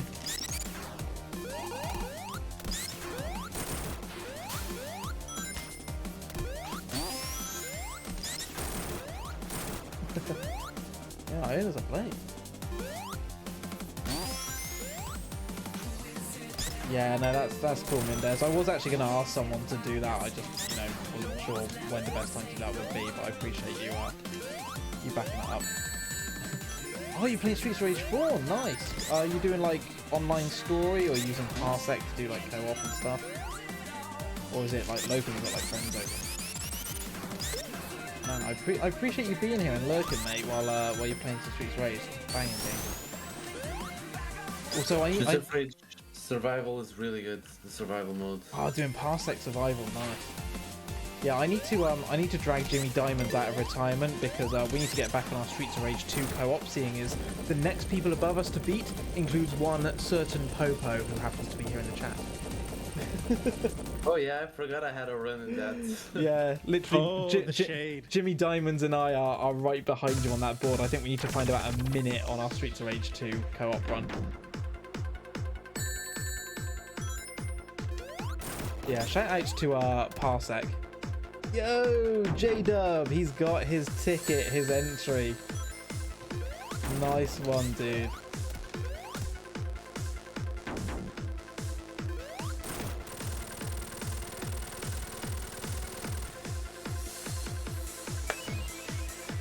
Good work.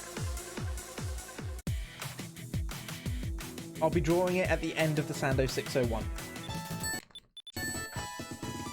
So it'll be around about probably sometime between, I'd say 11 AM and midday tomorrow, assuming that Metal Sonic takes me under 3 hours like I'm expecting.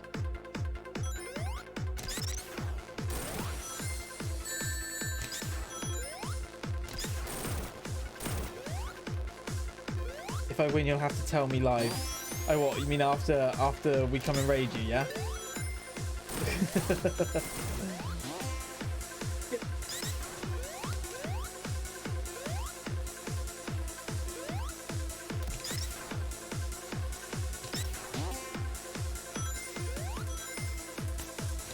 Oh mate, Streets of Rage 4 is just so much fun. I love playing it.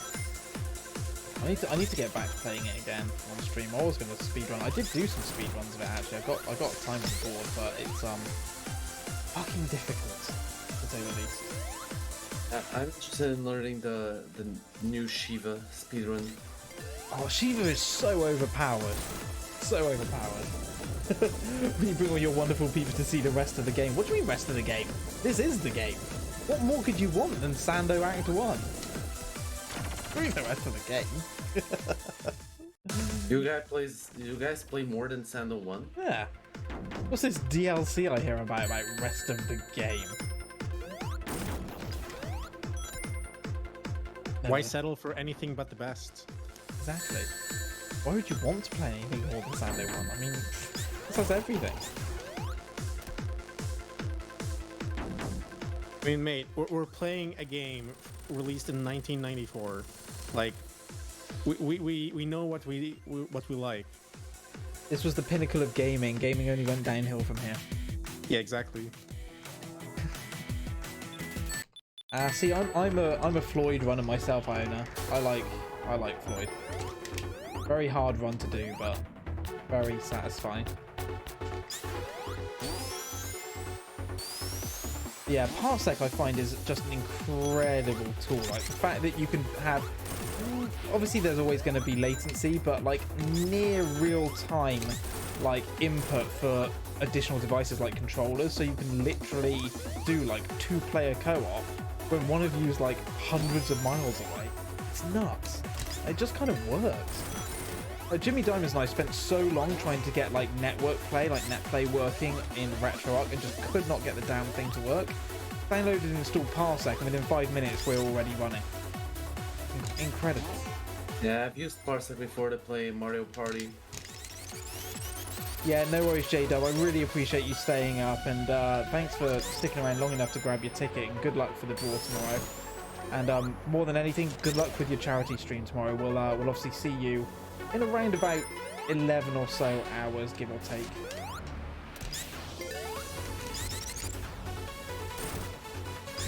The peak of game was obviously Doom on the Saturn.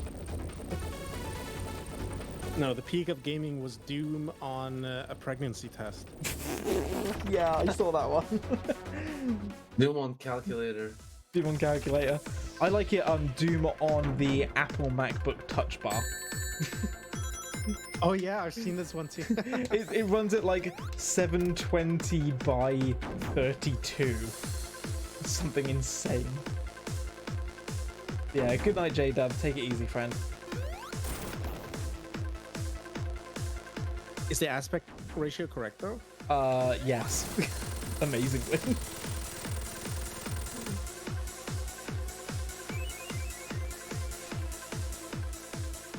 Yeah, like Doom just runs on everything. It's a meme. Like, you know, does it run Doom, or has someone made Doom to run on it yet? But it's for a reason, you know. I mean, it's C code and it's public domain, so all you need to do is like write something that runs on the system like a wrapper, and then you can just play that. Yeah. Now, the pregnancy test one was kind of cheating, but what he had to do was he had to write a graphics library that translated the pixels into like LEDs that was like on or off. But the actual game ran on like a microcontroller that you can just like buy online. Does it run Crisis? Still very impressive though. Yeah, this pregnancy test, can it run Crisis? I mean, yeah, it could, but it's going to be very bad graphics for Crisis standards. Black and white LEDs. And it's like, you know, 100 LEDs times 50 resolution.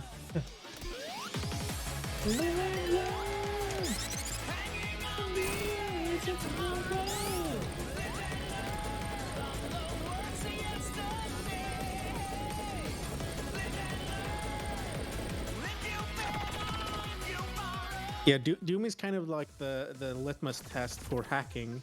So whenever a new device comes out, if you can make it run Doom, then you have to hack the console basically.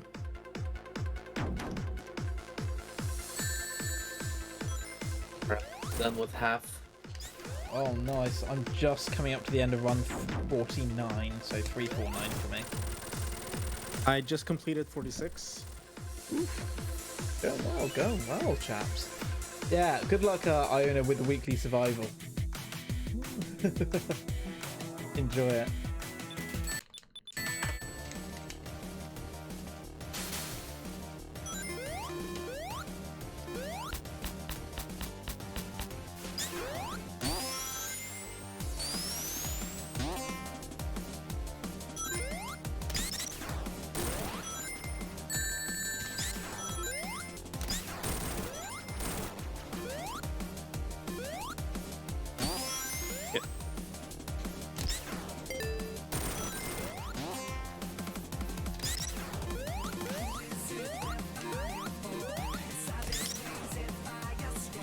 Yeah, I'll tell you what, one of the really cool things at the back of this is obviously if, no one's under any obligation to and things like that, but if like a good majority of the runners actually submit their Sando 100s to the board, like we're going to have a really full board for this now, which will be really cool.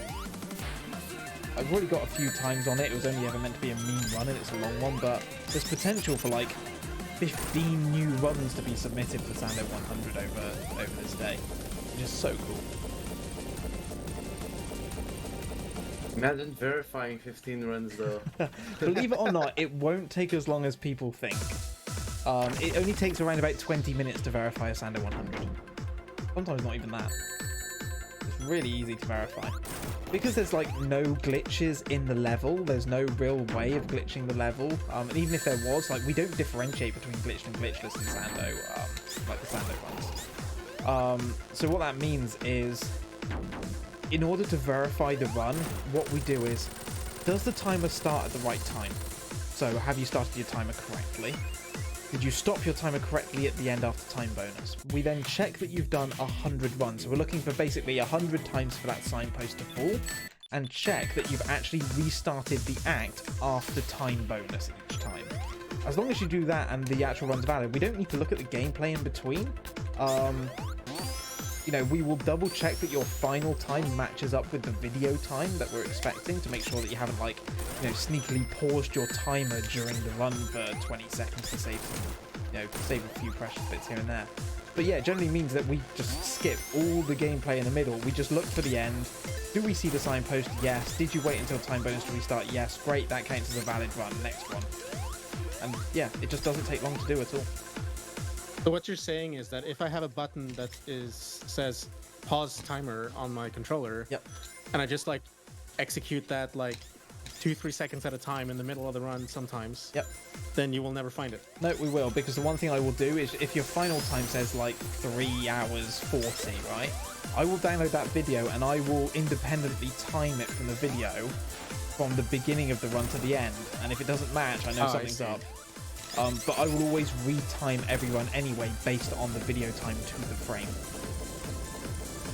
Oh, danger. Still here with us. Can't have sound on. Haven't slept yet. Thanks, Tiny. Oh, bless you. Imps trying to find ways to cheat. I mean, if you want to be a mod, I feel like you have to be actively like trying to cheat yourself. Not as in trying to come up with ways for people to cheat so that you can catch them if they were to try it. Yeah, yeah. The other thing that Mendez has said, so why not just, like, you know, rather than pause, just splice a few seconds out here and there? Ah, very interesting. The other thing that I do is I look at the IGT of the run, so I don't just skip, like, from beginning of run to end of run, I skip through 10 seconds at a time, and I keep an eye on that IGT to make sure it's incrementing 10 seconds at a time. So when I skip 10 seconds of the video, I expect to see that IGT go up by 10 seconds. If it doesn't, I know that part of the run is missing, and then I'll go back and review what's happened. Because, you know, even if there's drop frames and stuff, it should still increment by exactly 10 seconds if I skip 10 seconds. So yeah, there's no way of getting a splice through. Well, you could technically get a splice through, but then you have to splice the exact score, the exact time, the exact lives, and the exact rings. Like, it's pretty tricky to do that halfway through a Sando. And if it does change, it's like, okay, why did it change? Because of course it carries through. Like my score's over 500,000 right now. It's taken me 51 runs to get that. It's a very hard one to do. Yeah, it's almost like I thought about it. Sando is one of the easiest runs, I would say, to verify, and one of the hardest ones to fake. Huts, what if I mod the game so it runs like 2% faster? Trust me, I would know. Believe me, I would catch that in an instant. So runs fast. You think so, but I'm not so sure. So here's a question: if you're running the game faster, right? Does that mean that you're making the character go faster? Yeah. So the in-game timer still goes at the same time. Your splits go at the same time, but your character's faster. Well, I was thinking the entire game goes faster. The entire game. So in that case, then the IGT goes faster than it should. I'll catch that immediately because when I'm incrementing 10 seconds, I'm not going to see an exact 10 seconds increase on that timer. So during the Sonic 2 tournament, maybe we should have, instead of guess that's a song, we should have like 3 videos, and then people can vote on which they think is the spliced one or the yeah, guess the glitch one. Yeah, guess the the Chester. yeah, basically. Like another one that someone came up with was very similar to that, which is what if I just mod the game to make the character faster? To which my response was, okay, go ahead and do it. You will start making the cycles that I know are impossible to make. And then I will be watching out with a fine-tooth comb, and it will become very obvious very quick that you are doing things about character that character is not capable of doing. I mean, you can definitely... I can think of mods where, like, for example, you would do spin dashing fast, or you make spin dashing easier so that you more often get 6 taps just by like changing the values that you get from pressing the button. The thing though with that is, okay, let's say you did mod it and your spin dashes are faster. The one benefit of Sando is that it's so cycle dependent. Sometimes like you can't just be a second faster because of some spin dashing. You need to be like 3 seconds faster over a 15-second segment to make the next cycle. It's near impossible to do unless you, like I say, you have to make a fundamental change to the gameplay, and that would be so obvious if done. because like I say, Thanks, thank you. it's block because of these blocks that are in the way. These cycled blocks that block your path. They're on. It's 3 seconds up, 3 seconds down on all of them. So you literally have to find 3 whole seconds in that segment between one blocking bit and another. And that can only be like a 15 or 20-second section of time. It would be so obvious that something's up, like so obvious. You to find that much I time. did during Sando probably. I was thinking more general though. Oh yeah, in general. I mean, we have had it in the past where someone has spliced a run, and when we reviewed it, it's like, oh my god, this is so obvious, like ridiculously obvious that they've spliced on a different time onto their time trial. We've seen a few things. We've played around with making the game faster, like making the characters move faster, like with mods to see what it looks like. And honestly, even like adding something significant that would actually benefit your run would be around about 5% additional speed for the character, and it's so blindingly obvious. Like you catch it in an instant from the very beginning. You're like, hang on, that character's going way too fast for any kind of spin dash here. Like, what the hell's going on? And yeah, you wouldn't even get out of Angel Island before we're instantly like, yeah, this one's getting rejected. And that's the thing, to someone who has run the game for, and Tim, again, you'll know this, Tim, from all your past experience, especially like think about Sonic 2. Like, you know exactly how fast the character should get through a certain bit, what the movement looks like, how the character should react. You would know in an instant if you saw something that just didn't look right or look different, because you know what to look for. I think I could spot quite easily if someone mods the physics, but there are more subtle ways of modding the game. Agreed. So that, like, if someone makes Sonic jump higher, like obviously you're gonna see that. But spin dashing is one thing that I was thinking. Yeah. No, there were definitely kind of subtle behind the scenes ways of modding a game to give you an advantage. I mean, sometimes it can just be something as simple as changing the way that the cycles work. Triggering them early, for example, or whatever it might be. In general, with the Sonic games, we're kind of lucky in the fact that for the most part, there's not a lot you can do to affect gameplay that would not have a noticeable effect. For the most part, it's going to be people splicing runs, taking different levels and using the advantage of the fact that the screen goes completely black between levels in order to splice in different runs. That's probably the main one with Sonic games. I mean, there's also the fact that you can pass off a task run as legit. Oh yeah. There's many ways of doing that. Oh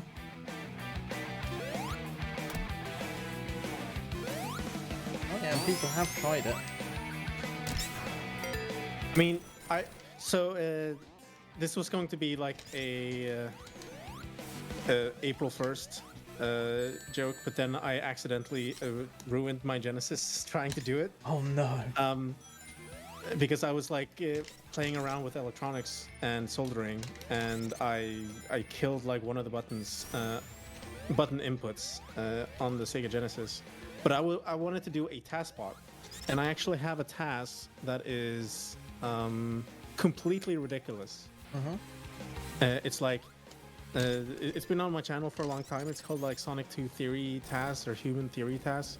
And it's basically me playing with save states and what that would look like. And, I got like a sub 14 in 2014 or something from using that.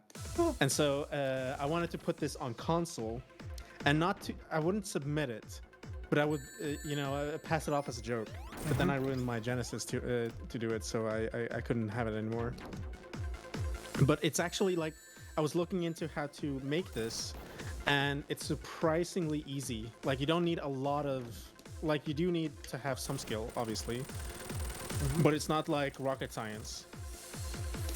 It's not like, 10 people in the world can do this. It's like anyone who knows anything about electronics Yeah. and has a little bit of like skill in like speedrunning, like to the point where they can like make a task and everything. Anyone can do it. Yo, KP, how's it going, buddy? Thank you very much for the follow. Hope you're well.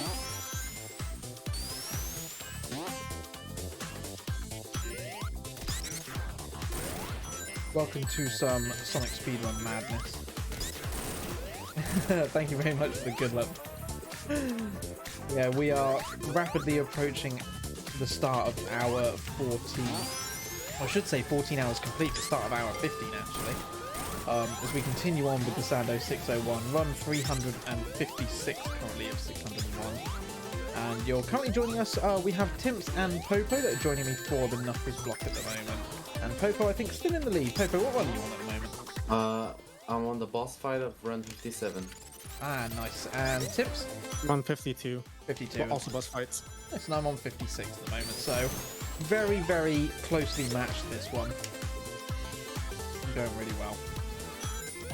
Yeah, exclamation mark multi, if you want a link to the multi-stream, you can watch all three of us at the same time.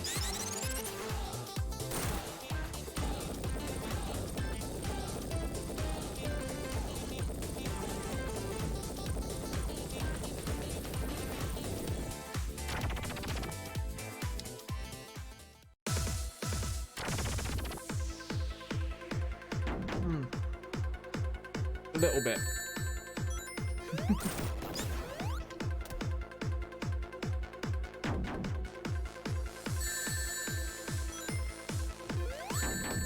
Yeah, I've not gone completely mad just yet, although I'm sure it's only a matter of time.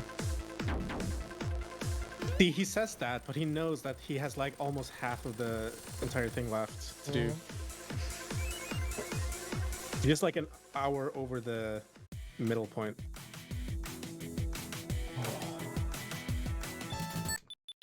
Hey, it's home stretch now. We've already gone past the halfway point, so now we're just on our way back. Every run is a run closer to home, and that means a run closer to my bed. And then I get to get up again like 3 hours afterwards for my COVID vaccine. And then your sleeping schedule is broken.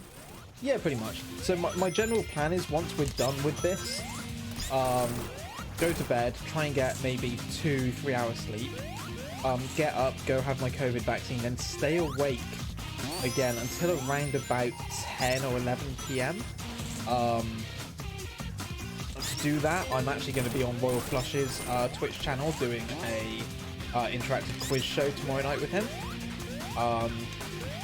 This is kind of season finale. And then after that, go to bed, try and get my sleep schedule, and basically keep it on track, if that makes sense. Effectively, tonight is just I'm skipping sleep. Ah, fair enough, Brad. No. Staying up always seems like a good idea at 4 a.m. and then 2 p.m. hits differently. Yeah, I mean it probably will, and I'll be honest, I'm not going to want to wake up for my COVID jab, but I know the wife, I know Mrs. Suggs will make sure I get up and get there. And yeah, I mean, I'm probably going to be absolutely dead by then, but Monster will carry me through. The caffeine will work. I need to for my sleep schedule. I just need to make sure that I stay awake, I get through it, I go to bed late, and then obviously I've got all of Sunday, and I've got Monday off work as well, so it shouldn't be too bad with any luck. Oh, nice, Hyperlink, nice. How's the progress going on the room cleaning? Are we nearly there? Disapproving stare.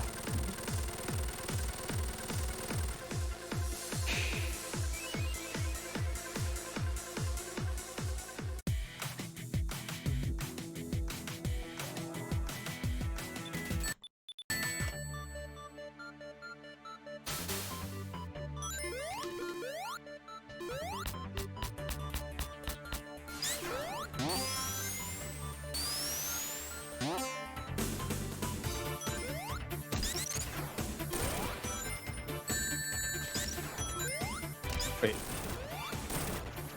And gentlemen, I am pleased to say that is the completion of hour number 14.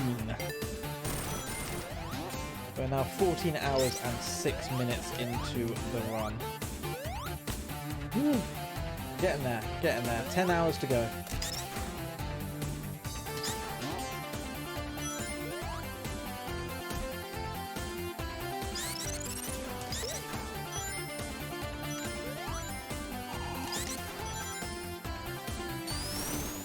Ooh, yeah, taking pure caffeine, that stuff's... You want to be very careful taking pure caffeine. I very nearly overdosed on that when I was like 22, 23 maybe. Yeah, you need to be very careful with pure caffeine. Broken lighting. I have to clean around my beside desk and behind my bed, but I might be too noisy to do that. Oh, fair enough. See if you do it quietly. That's all good work. Mindez, I've been slowly making stream overlay and audio edits because I cannot be happy. Hey, at least you're, you know, if you're planning to stay up for a little bit tonight, at least it's productive time, you know? Why so? Did we think of anything to make up for the other two parts of the Sonic Triple Crown? Oh yeah, the 24 hours-ish of Sando, and we need Sonic equivalents to Monaco in the Indy 500. Oh, what would that be? I think SA2, like, is it 171 emblems, I think it is? I think that would have to go in there as, like, your Indy 500. That would definitely be, like, an Indy 500. That's the emblems except for the Cow Garden ones, right? Chow Garden. Yeah. Yeah, all the emblems except for Chow Garden. And I kind of want to say that Monaco, like being like, you know, the crown jewel, I think that's where the Sonic 8 fits in really well, but not the standard Sonic 8. I think you'd have to go with like the Super Sonic 64. So it's basically the Sonic 8 but all emeralds. I think that would be like the crown jewel quite literally with the emerald.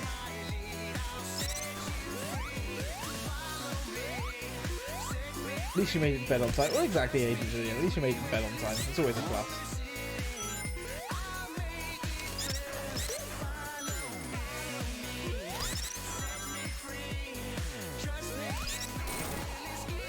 Oh, I'm gonna get questioned there.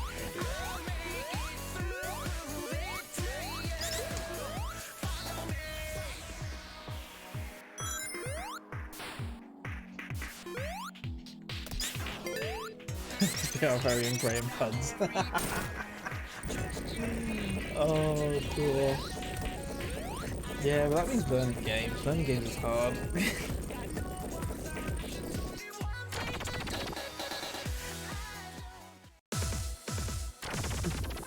Oh no, I'm dropping stuff. Oh. Such a messy eater.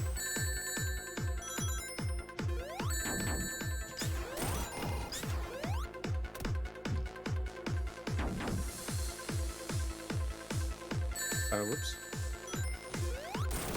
Oh.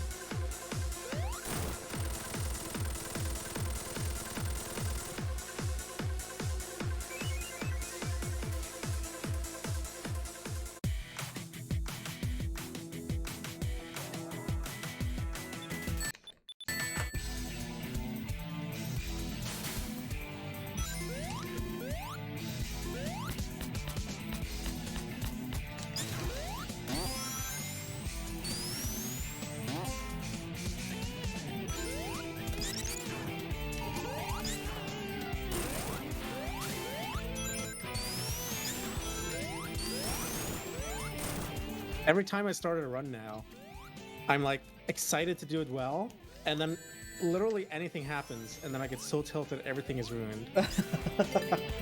Oh, there's a mood right there. Especially when you know the run and you know the route, you just think, oh my god, just repeat this. How hard can it be? I mean, you'd think I'd know the route by now, but the problem is that for some reason my brain just can't.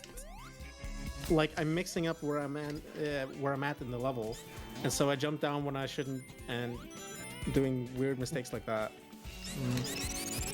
It becomes kind of a blur, everything. Here's a question for you both. Brand New Halo asks, what is the Sonic 1 and Sonic 2 equivalents of Sando 1 if you were creating a Sonic Endurance Championship? What would you guys go for? Well, I would say definitely Lab 3 for Sonic 1. Oh, yeah. For Sonic 2, I don't know, Popo, you want to take that one?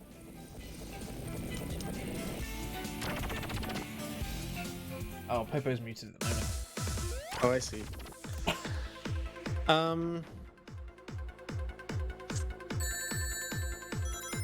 Maybe Hilltop 2 or Hilltop 1. One of the hilltops. Yeah, that's not a bad track. What would be Okay, I must have accidentally hit the mute button when I was splitting. I was gonna say Hilltop 2 anyway, so yeah. What would I go for?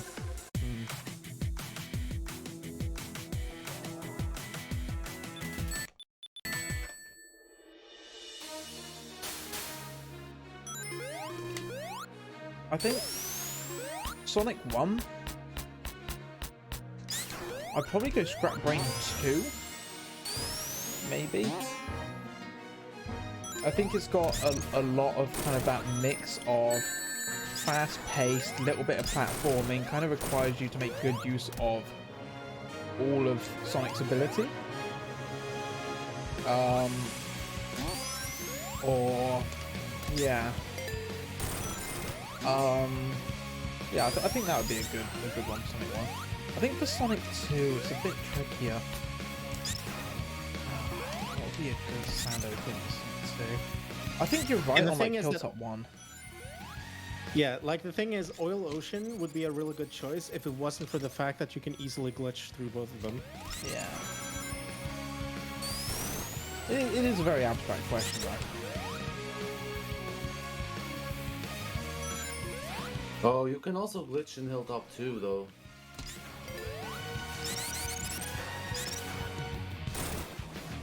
I mean, the real question is, what makes Sando Sando?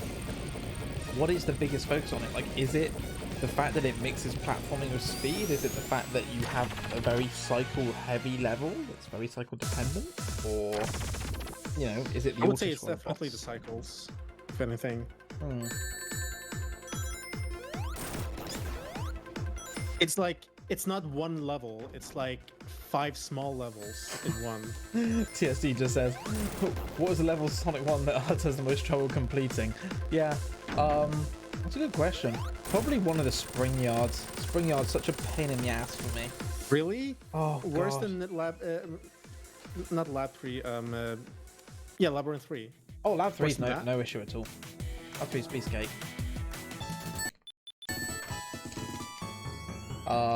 See, that's where I would always die as a kid.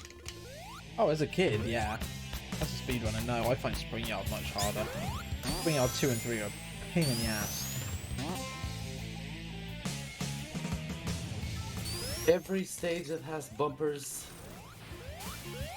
sucks. Yep. I'm looking at you, Casino Night. Hey, I like Casino Night. I just used to spend all my time gambling and then timing over because I spent too long gambling.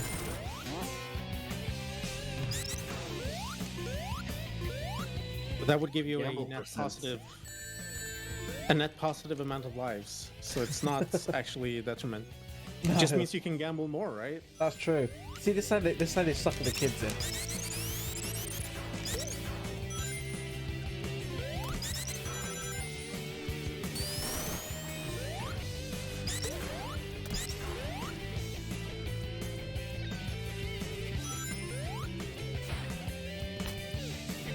Yeah, I mean, I'll be honest with you, Bryce. Like, I was thinking certainly like with the Sando 1 choice from an S1F perspective, so from like One Forever's perspective, in regards to the fact that, you know, you'd have drop dash and spin dash and stuff. I was definitely thinking.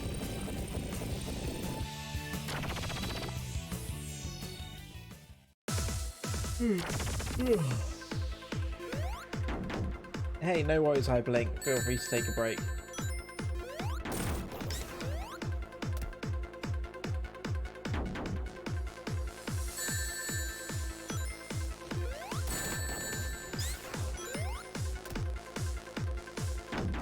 The Death Egg 601. Are you insane?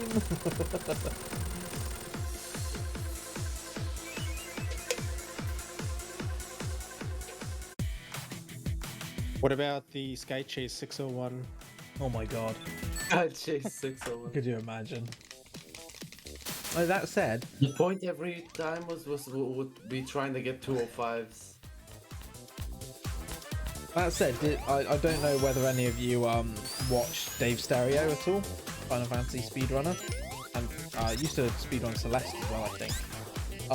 He did like a 24-hour stair marathon. So basically, Final Fantasy VII Remake, there's a section where you can basically take the elevator or take the stairs, and he basically just spent 24 hours running all the way up the stairs and all the way down the stairs non-stop. And I think there was a third game as well that has a similar kind of thing that he threw in as well. So it was like 8 hours of stairs for each game, all in one go. It was... Sounds excessive. I mean, yeah, it was something, that's for sure. I mean, have you heard about the Desert Bus marathon thing? No? So Penn Jillette and Teller, they released like some kind of game in the 90s for Sega Genesis, and it has a game on it called Desert Bus or something. Mm-hmm. And it's basically just you driving a bus on a desert road from like Las Vegas to I don't know, like maybe Los Angeles or something, and it takes like real time 6 hours one way. Wow. And if you don't control it all the time, then the bus goes off road and you lose.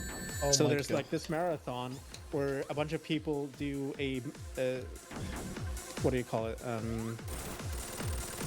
Like when you hand off the controller. Oh, like a relay.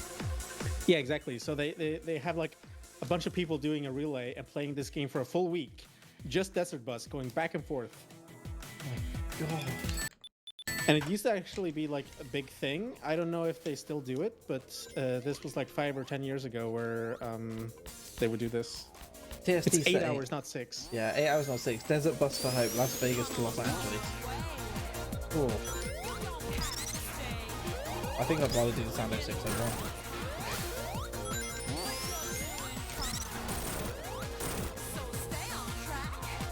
Yeah, I've never heard of Desert Bus. It sounds monotonous. Yes, very.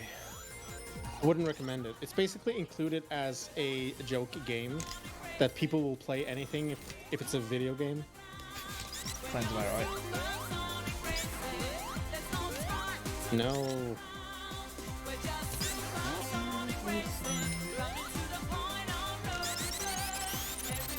So I'm thinking for my next run, I might put on the Streets of Rage pack. Just chill out for 3.5 hours to Streets of Rage music. I know TSD is going to be running with Jet Set Radio Future 1, and then I'm thinking for the final run with RPG, I'm just going to play the Sonic 30th Anniversary Symphony in full.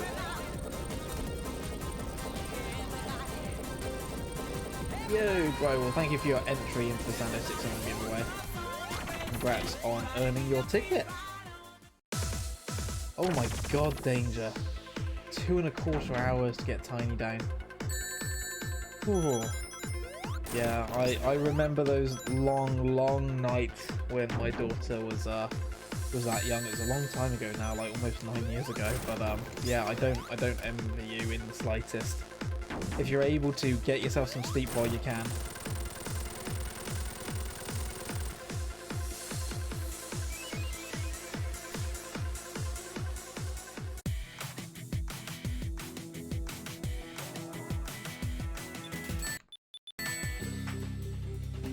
Oh no, I've just seen Bryce Guy's made a video on YouTube. It just says, to do a HUD's a definition. Going on Urban Dictionary. Oh no. Oh.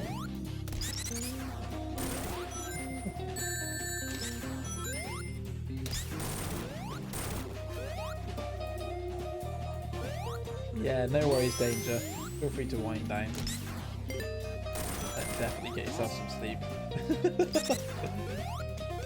Yeah, that's bad. Which level is this? Something sand-based. Sand Palace. It's the Root Sandstorm. That's it. That's the one.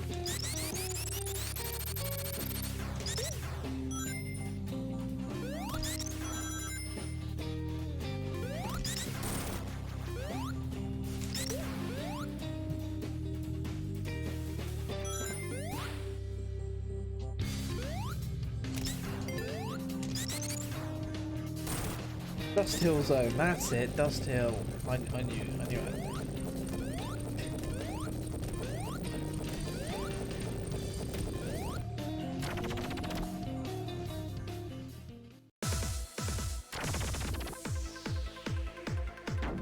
Bro, whistle's innocent. What have you done? I'm really looking forward to watching that actually. But it's hilarious. Yeah, Danger's asking how's everyone doing. Timps, Popo, how are you chaps doing? I'm doing all right. I'm slowly starting to feel like this is getting boring. Yeah, I'm surprised it took so long. Yeah, that's the thing. I thought it would take like 30 minutes, but like I'm 2 hours in now, so you know that's not bad. Doing well. Popo? Yeah, I'm starting to feel a little tired, and some of the runs are starting to get worse. Yeah, The thing is that I'm not improving, and that's really annoying. with the Nocturne, there's only so much it can improve, to be honest. Oh no. Oh no. Oh no, it's bad. Alright, at least it's the first time in like 30 runs that the boss goes the wrong way. Oh, it's not too bad. Yeah, Dangerous for me, I'm definitely feeling it now. I would say on that scale of 1 to 10 of how, you know, Pokemon feel, I'm definitely around about 4 at the moment. The mistakes are starting to creep in a little bit. In general, I'm feeling overall confident that we will finish this, and yeah, generally still okay. Wrists are okay, hands are okay. Little bit of pain in my left wrist now, and certainly my left thumb more than anything. My left thumb is probably my biggest complaint right now. Starting to hurt on the D-pad. But yeah, overall, not got any concerns about the possibility of us not finishing this currently. Yeah, my left thumb is definitely starting to suffer. See, the thing is, I'm kind of like annoyed at the fact that you're ahead of me, Huds, because you should be like exhausted and tired, and I am. you know, and yeah, I don't know. I feel like I prepared for this. I should do better. Yeah, I'm. The other thing I'm really pleased about as well is limiting my caffeine intake. Like, I'm doing most of this on basically no caffeine. I'll check in a second once I've boss. Oh, Danger, it's honestly something you build up over time, trust me. I've had about half a can of Monster over the last... When did I open this? I think I cracked this open at the start of the Tails block? Or was it the start of this block? I can't remember. So I've been drinking it either over 2.5 hours or over 6 hours. It's just enough to kind of keep me perky and keep me alert, which is good. But yeah, Danger, I used to get that all the time, especially when I started running. I was really concerned as well, because I started losing feeling in my thumb. Like, I could tell it was like going numb and I couldn't feel things with it. These days, it's kind of like building up calluses from playing like the guitar, for example. It's just part and parcel of it. My left thumb, basically, on the tip of it, has no feeling left in it whatsoever now from playing so much Sonic and using the D-pad. But yeah, from many hours of speedrunning, you just build up a tolerance to the presses. But I can tell you that after 14 hours, starting to feel it a little bit. I've noticed I've started moving my thumb around on the D-pad, so I'm not pushing down and applying pressure in the same place all the time. I can say that with my controller, I'm not feeling that. I don't feel any effect at all. Yours are all buttons though, aren't they? Like, even the directions are just like push buttons, like arcade style push buttons, aren't they? Exactly. Yeah. And that's I think it's like proven to be like the most ergonomic button style. Oh, that like a D-pad is really bad. That I can definitely believe. Like, the D-pad was designed, you know, in the 80s when people were not spending 24 hours gaming high speed games like this. When people were not playing 600 times the same stage, right? Yeah, only morons would do Well, that. I mean, they were, because that was the only game that was available at the time. It only had like 3 stages, and it cost like the equivalent of maybe €100 to buy. So people were playing the same stage hundreds of times, but they just didn't do it for 24 hours at a time.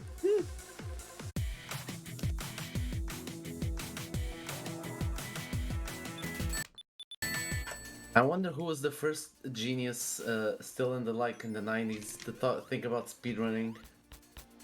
That's a good question. I really wonder where it started. I mean, you know about the Atari stuff, right? What do you mean? So Atari used to have a magazine where they posted user submitted like photos of high scores and times. So most games are scores, but there's also some like speedruns, like the one that what's his name Billy again? Mitchell? Yeah, the games that those guys played. It's not Billy like Mitchell, like it's the other Donkey guy Kong. with the mustache. Top Drags? No, that's the roller coaster. Yeah, Dragster. The Dragster game. That whole thing. Donkey Kong. So like in that game, the time is essentially the score. Todd Rogers. So it's not like quite the same thing. Huh? I would say like for proper speedrunning, probably you have to go to Doom in the 90s. Yeah, I'll do definitely. Oh my god. But people were encouraged to like take photos of their times and scores and send them into the magazine, and the magazine would publish it. Oh dear. Dangerous. Well, you, Just said you always have the MTM for Sonic 3 and Knuckles. They just said for T today means I nearly called my own son Tej. They just said Tiny. No, we don't call you that IRL. Tej. No, that's definitely not it. Oh dear.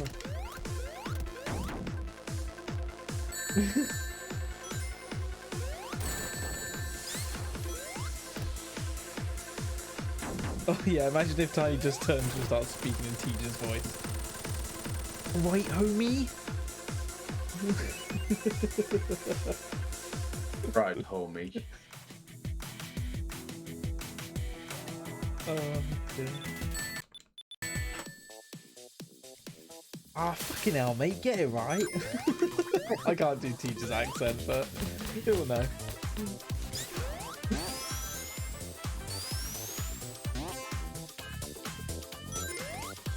Oh my god, the Resident Evil 8 baby face swap mod. Oh, that is cursed. So cursed. Also, I'm on run 69. Nice. Nice. Just finished run 70. I'm on 63. So I'm falling even further behind. Oh, you're still doing well there. I love missing the super bounce.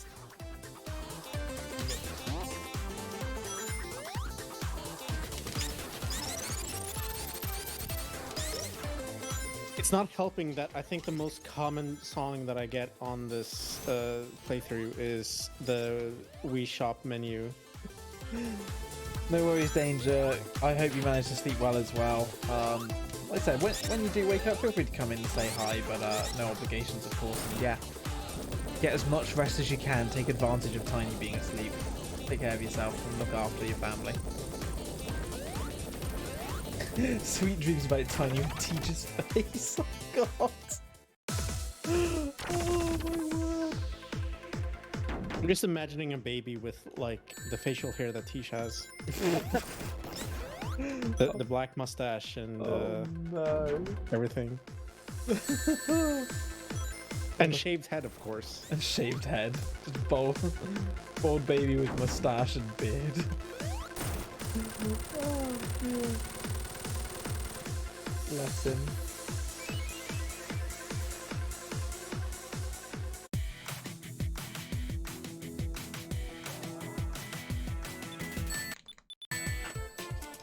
Run 69 over, not nice.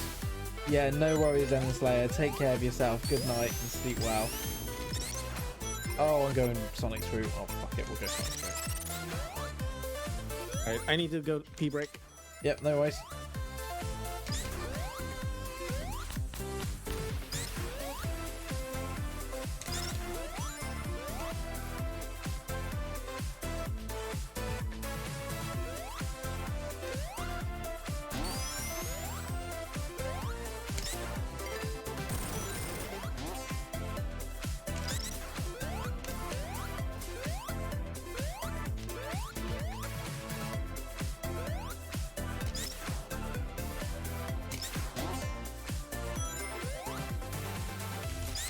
Oh no.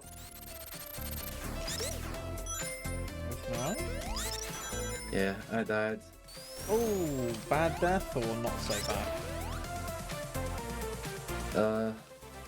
It was trying to get the early cycle, but I bonked the ceiling, so yeah, Oh, back to the beginning of the level. exactly. Oof. Not the worst, but not great either. All right, I'm back. Welcome back.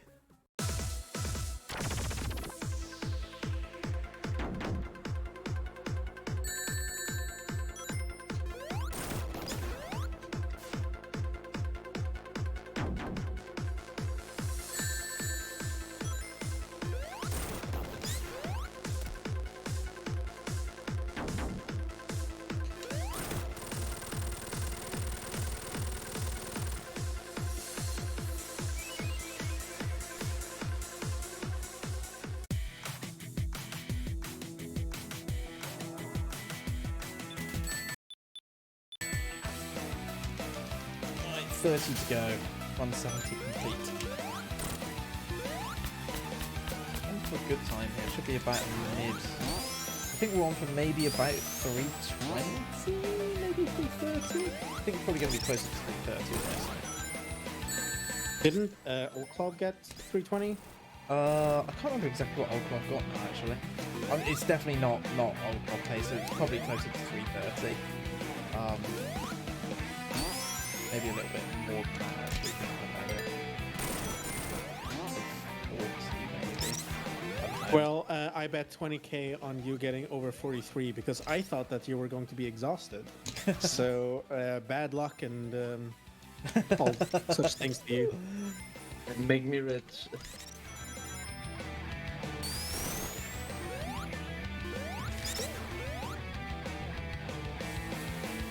Certainly going to be a tight one. It's going to be tight.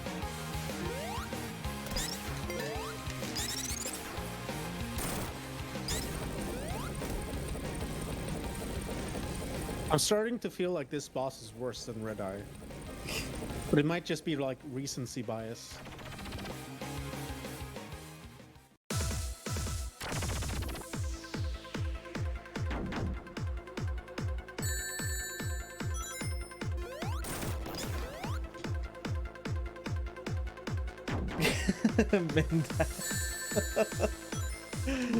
Nice. Yeah, if you know it, Bri.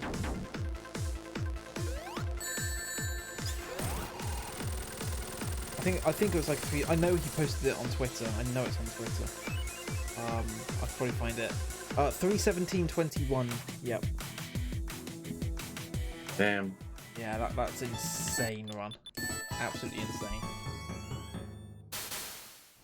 Yeah, when I saw that, I was thinking like, oh yeah, maybe I picked the right character because Knuckles goes fast. But I think it's just Old Cloud being Old Cloud. Yeah, I mean it's obviously clearly possible. Club did it. I think for us mere mortals, somewhere between like 320 and 340 is more realistic. Somewhere in that region.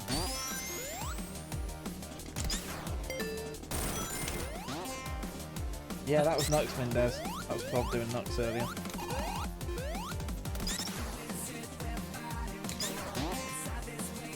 Yeah, I know, right? It's something else.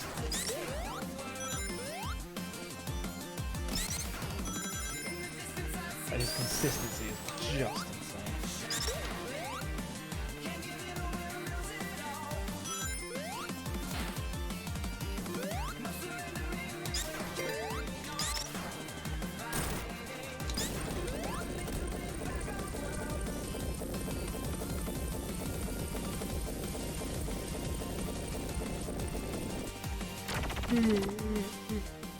Not the yawn. Sorry, I should cover my mouth on the yawn. I apologise, chat.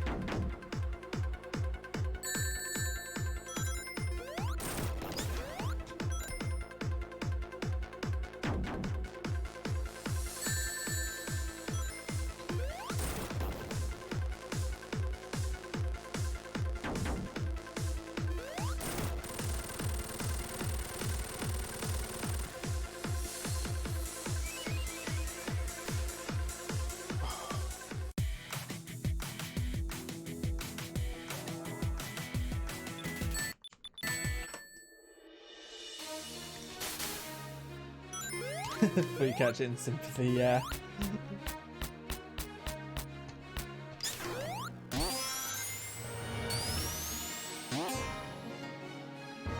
Hey, Ice Griffin. How many Sandos to go? 200 and 238 by that count, I think. No, 228. Sorry.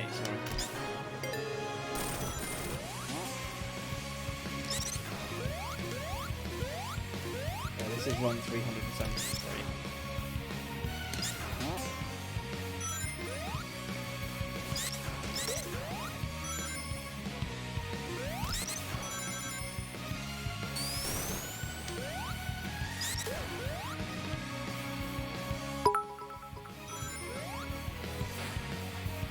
Sando 600 sounds like a NASCAR race.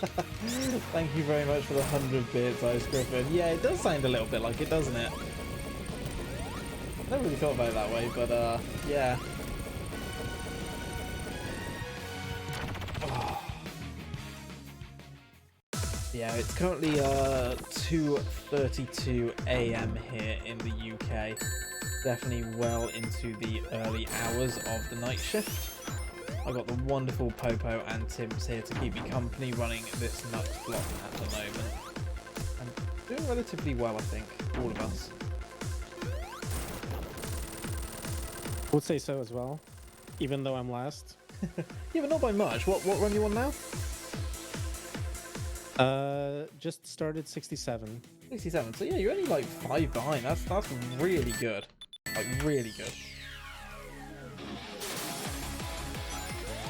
See, at least I can say that you had a lot of practice HUDs. Oh, yeah. I definitely have. In fairness, like I've put a lot of time into some of these Sando ones. Like Nux, I've done the Sando 8 plenty of times. Up until the other day when Popo actually smashed it, I held the Nux IL record. Although I reckon I can get that back now. I've had a couple into the boss arena at like the 58-second mark, so I know I can get that back. Assuming Popo recorded it and is going to submit it. Oh, I didn't record. I was just practicing. Shame. But I'll definitely go and do that because I know I can get that now.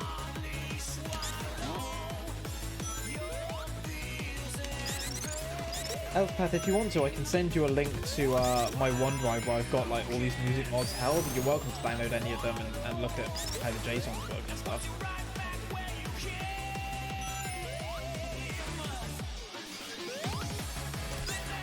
The JSONs are really easy, actually. It's just a number, which is the ID in the sound test, and then a path to the file that you want to replace it with. Elfpath, do me a favor, just to make it easier. Can you just send me a random message in Discord just so I've got you in my DMs? It'll just make life so much easier.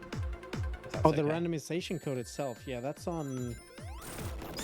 Oh yeah, like there's a zip, but like Ben, I guess he put it on GitHub or something. I don't know if the randomization code is on GitHub, but I can easily send you the mod. Like it's not private or anything. It's very much publicly available.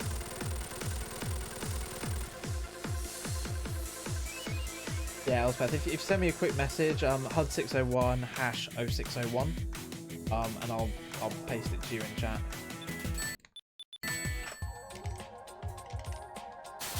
And then I can do you a link to all like the music mods and stuff afterwards if you want to from my OneDrive. So I just send it to my link.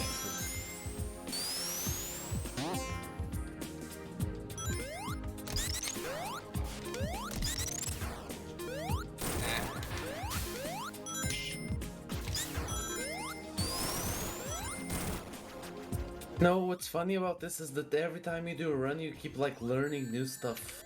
Oh yeah. Almost like practice makes you better. Almost.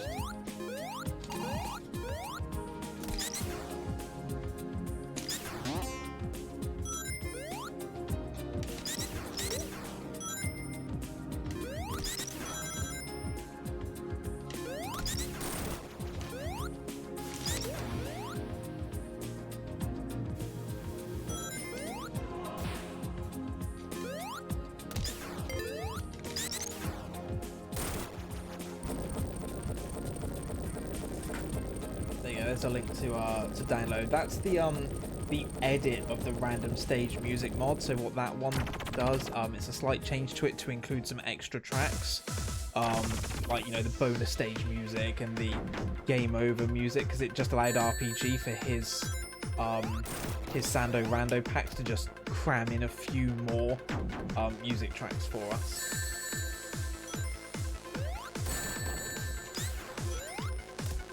Yeah, Agent Jillian, if you want the random music mod as well, again, just drop me a DM in Discord. I can send it to you easily. Let's see if I can quickly find my link to my drive.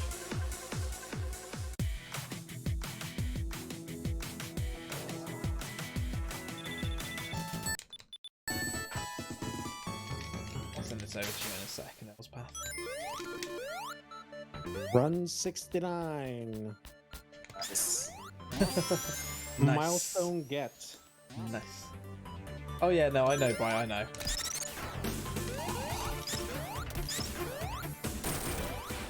Yeah, it's pretty cool the way they build it, like the lemon code. Surprisingly good way of how they're handling it all.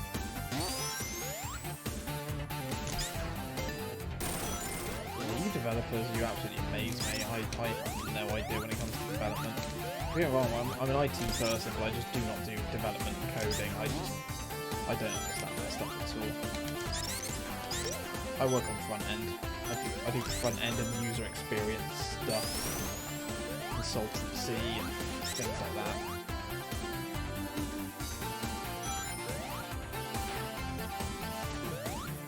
I like to program in C. So I'm kind of like the direct opposite of that.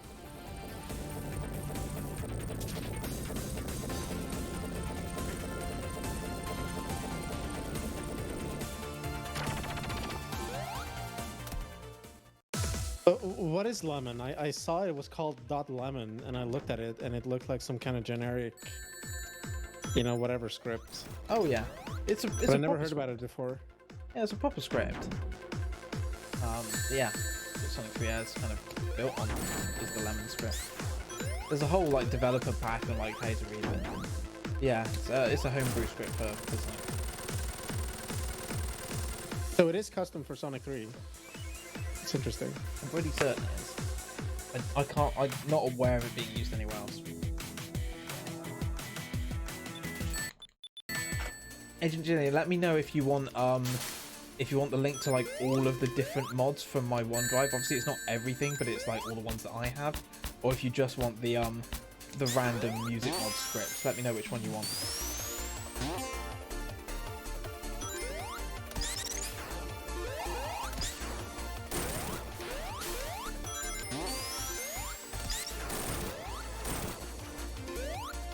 Take all of it, no worries, that's fine. I'll send you the link shortly once we get to boss arena again.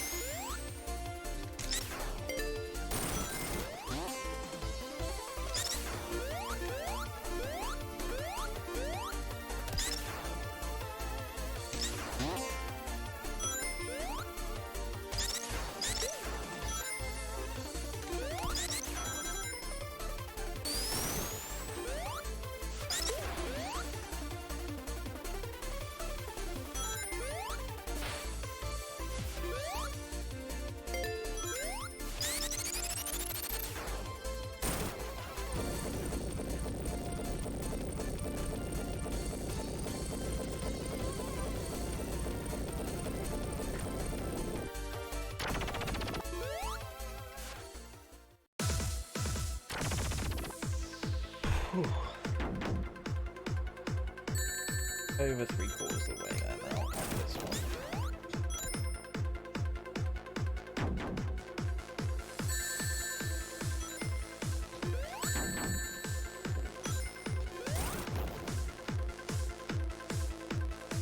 Hey Meatloaf, how's it going?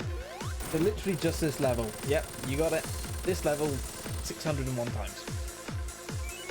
With different characters, though. With different characters, yes. Every block of 100, we're doing a different characters. We've broken it down.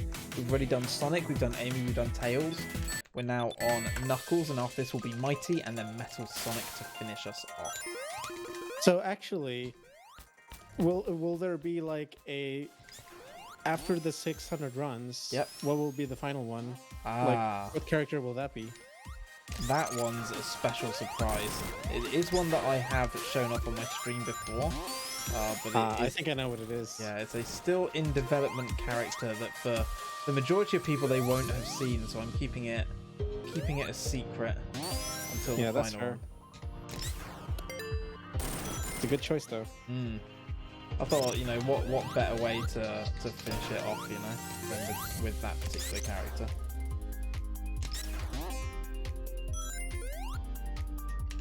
It's Dick the Cat, isn't it? Froggy.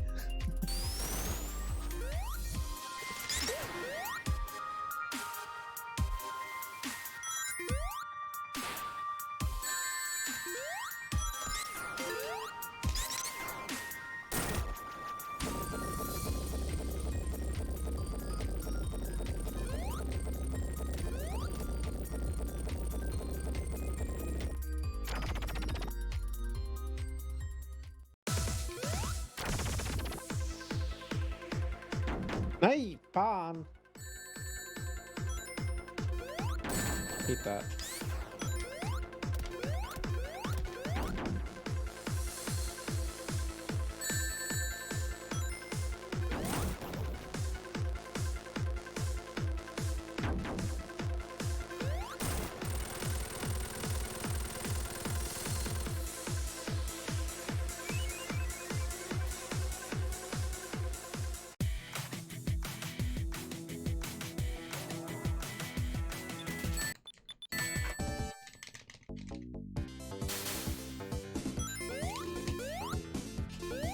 Oh, I've got endless mine now. It's really hard to think of things to say after you play the same level 71 times. Oh yeah. I quite sympathize with you trying to keep the stream interesting.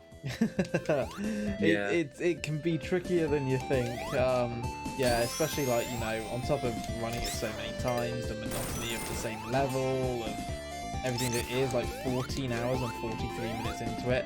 Like, you're 100% right. Like, you can end up running out of ideas for conversation and things to talk about. I mean, yeah. it's also just like the exhaustion of everything. Oh, like, yeah. you slow down when it's like 3 a.m. or 2 or 4 a.m. Yeah. almost.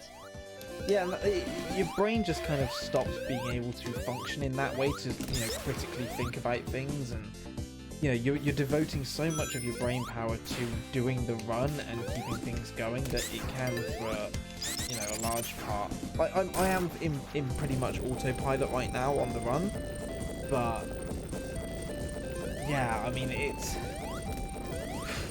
it is tough mentally. And Bri's right, you know, imagine if I was doing this without any guest runners, like, that would be nuts. I think I would be having a much harder time though, because I wouldn't have, you know, other people to bounce off of and kind of keep me distracted and help the time pass. I think if you're left to kind of stew with your own thoughts too much, it can just make the whole thing a lot worse. And I'll be honest, I go on. definitely agree with that. Like See, the thing is that I definitely can't imagine doing this on my own without being in a call. Yeah, same. like the first Sando 100 I did, like I say, I think there were really only kind of 3 or 4 people who were there for any good chunk of it. For the most part, there was no real chat, so it was kind of just me on my own for my first run was like 4 hours 20 something minutes. Basically just running this over and over again with very little interaction. I can tell you that was tough. That was easily my hardest ever stream, believe it or not, up to this point, because afterwards I just felt utterly exhausted. Because, you know, like you say, trying to keep, you know, a 4-hour stream relatively entertaining for people when you're running the same level and there's very little kind of chat interaction. You start to run out of ideas of things to talk about and things to show, because what is there to say? Like, you're running the same level again and again, and you've seen it, you know, up to 100 times. And yeah, like, you know, having guest runners the first time we did it in in December, and then obviously again today, and going through the last 14 hours. God, it makes life so much easier, because if you need a break in general, depending on the runners you have, certainly like the last block was very chatty, very noisy, so if I needed a 5-minute break from my voice, I knew I could just kind of sit back and not worry about it, and they would be chatting away anyway. What's kind of nice with these later blocks, especially this one here, is I know that obviously when I'm not talking, you guys are fairly quiet as well. It's actually a nice bit of respite during the run to kind of, collect my thoughts and not have to worry too much about what's going on. It's a nice change of pace, I would say. And especially after 14:45, as you have been playing, This stage is to be like endless mines on a like I cloud. think it's hard sometimes just to be social for like a few hours at a time. Oh, yeah. But to be social for 14 hours, Yeah. like that sounds like torture to me. Like I'm not to be rude or anything, but This Gaia fan, thank you so much for the 500 bits. And yeah, this stage is endless, much like Endless Mine indeed. Indeed it is. And yeah, that was Arid Canyon Agent, I love that song. But yeah, like I'll be honest with you, like I am not generally the most social of people outside of stream. Like I'm more than happy to do, an evening with friends and stuff, but beyond that, I appreciate my own time afterwards, and certainly with friends and family, like especially on Christmas and stuff, like more than a couple of hours, I just can't stand it. I just can't take them for more than that. And, my wife is very good about it. Mrs. Huds is very much aware. We'll get like a few hours in. I'll just be like, I just need to go. I've had enough of socializing. What's funny is doing it like here, I don't get that same feeling. Like you say, 14 hours and 47 minutes in, and I feel perfectly fine still chatting and socializing and talking, with you guys and with the stream chat. But it is still a lot. It's constantly being aware of everything that's going on stream, running the game, keeping an eye on chat, talking to the people in Discord, thinking up conversation. Like it's pretty non-stop. You don't really get much of a chance to rest. But yeah, I would honestly say the last year's worth of streaming has prepared me very well for things like this. Not just the running of the game, but running the stream and knowing things that will just handle themselves. Coming up with things to talk about through all the practice with commentary and hosting things. And more importantly, and probably the most important thing that I've yet to mention, having an incredible mod team that are taking care of almost everything behind the scenes. My God, it makes such a difference. You're not scrambling around to have to organize every little thing. Like, they're taking care of stream titles and links, and if people in chat come in, they've got a question like, what's this, what's that, how do I do this? Like, the mods are just straight on it. Xanon, Mindez, all the wonderful team that I have here behind me helping me out has been fantastic.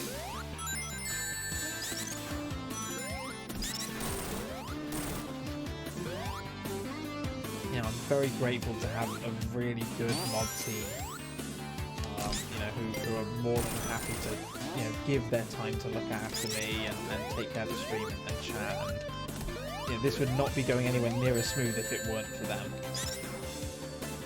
Mindez, I do it for the headbands. At the mods. At the mods.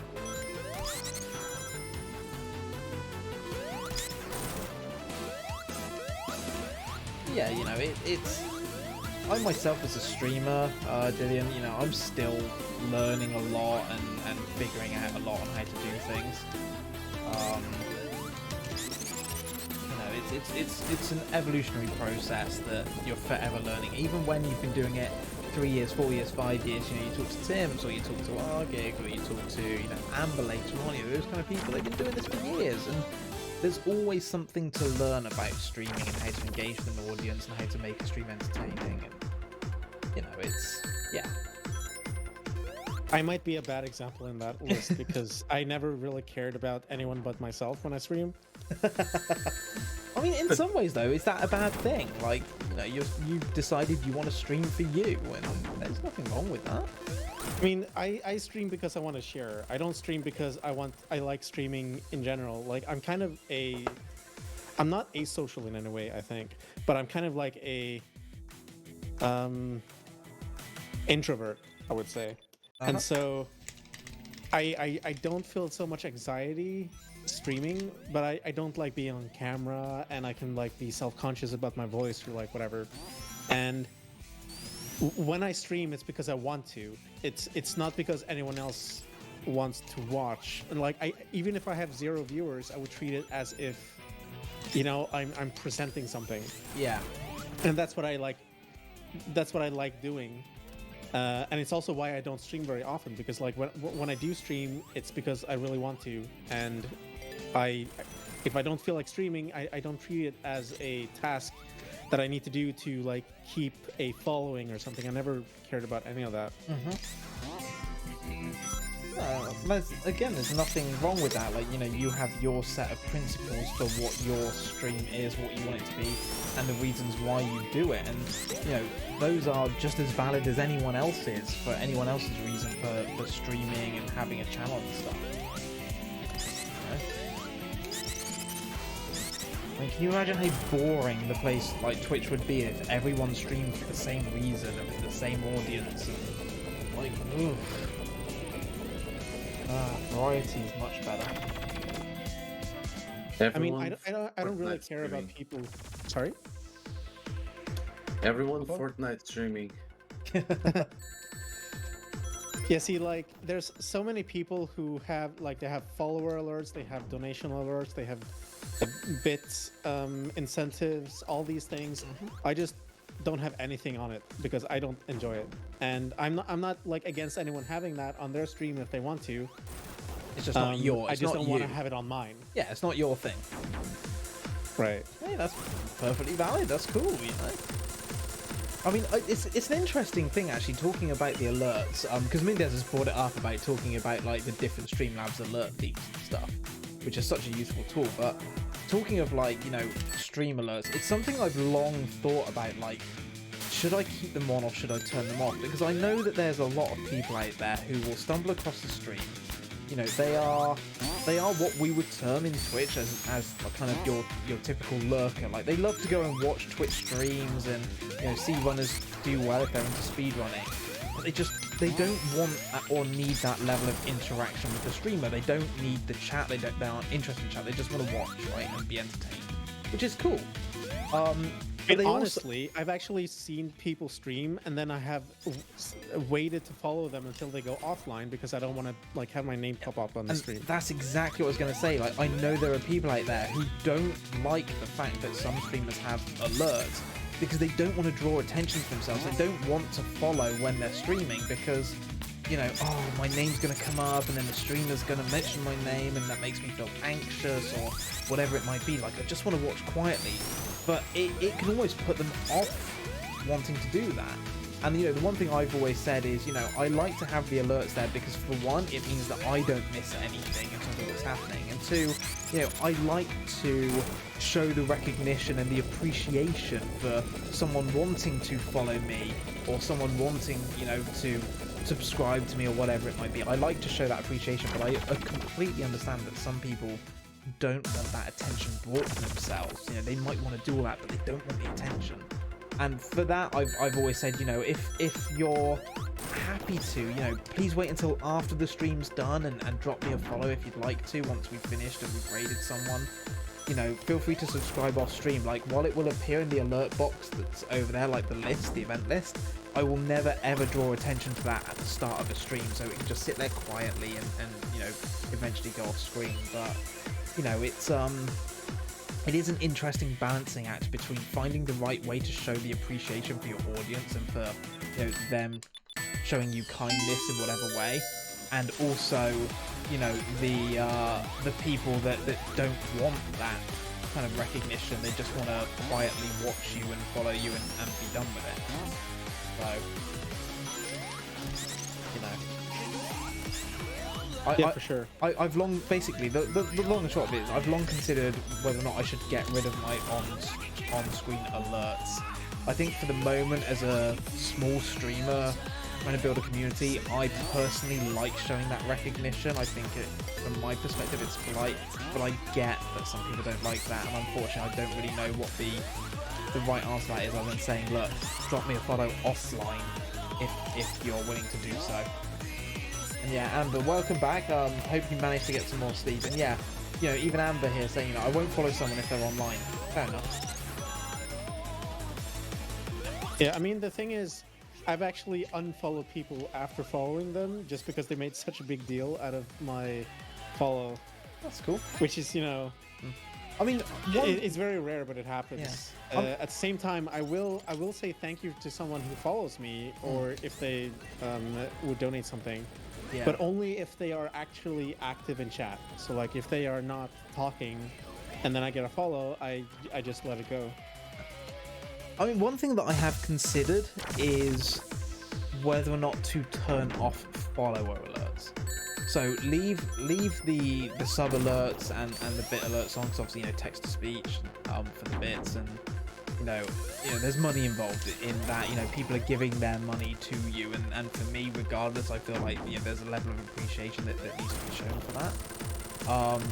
But at the same time, I think that maybe what is the right time to maybe turn off the follower alerts and allow people to drop a follow and just stay under the radar if they want to do that. I mean, honestly, I think it's just like something that Twitch should implement. Like, if you want to be anonymous and not have your name show up for every interaction, then you should just be able to do that. Yeah. There's no reason for you to not have a setting where it's like, don't trigger follower alerts in the settings, privacy settings or something. I mean, Amber makes a good point. So, Amber, let me ask you this. So, let's say that the alert was still there in terms of the message, but the sound that goes with it was turned off. Do you think that is a reasonable, and if the streamer didn't acknowledge that, do you feel that is a better solution for, allowing those who follow to get the on-screen recognition at least, but also those that don't want to draw attention not necessarily having that attention drawn to themselves? Like you say, just make them quiet.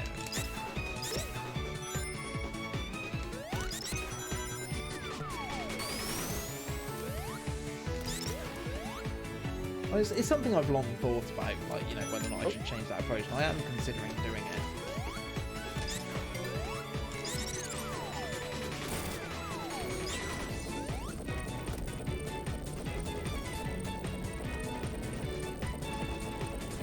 I mean, in general, I think the worst part is like when you have a very loud, obnoxious like sound effect to it.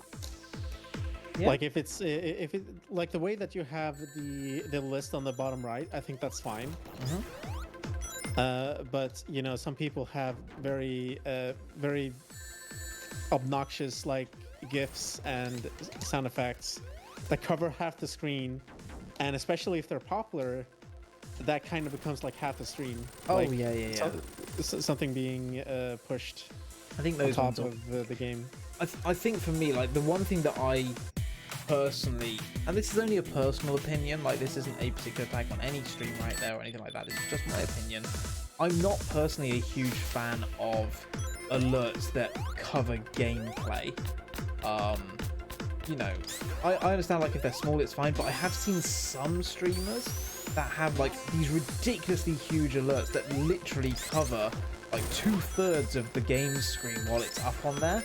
And if they get raided, for example, and then get loads of new followers suddenly out of it, like you're spending the next 5 minutes with the game basically covered. Like I came in to watch the gameplay, not your follower alerts, so Hey Dark Pro. What about streamers that sing a song to the person that rated them?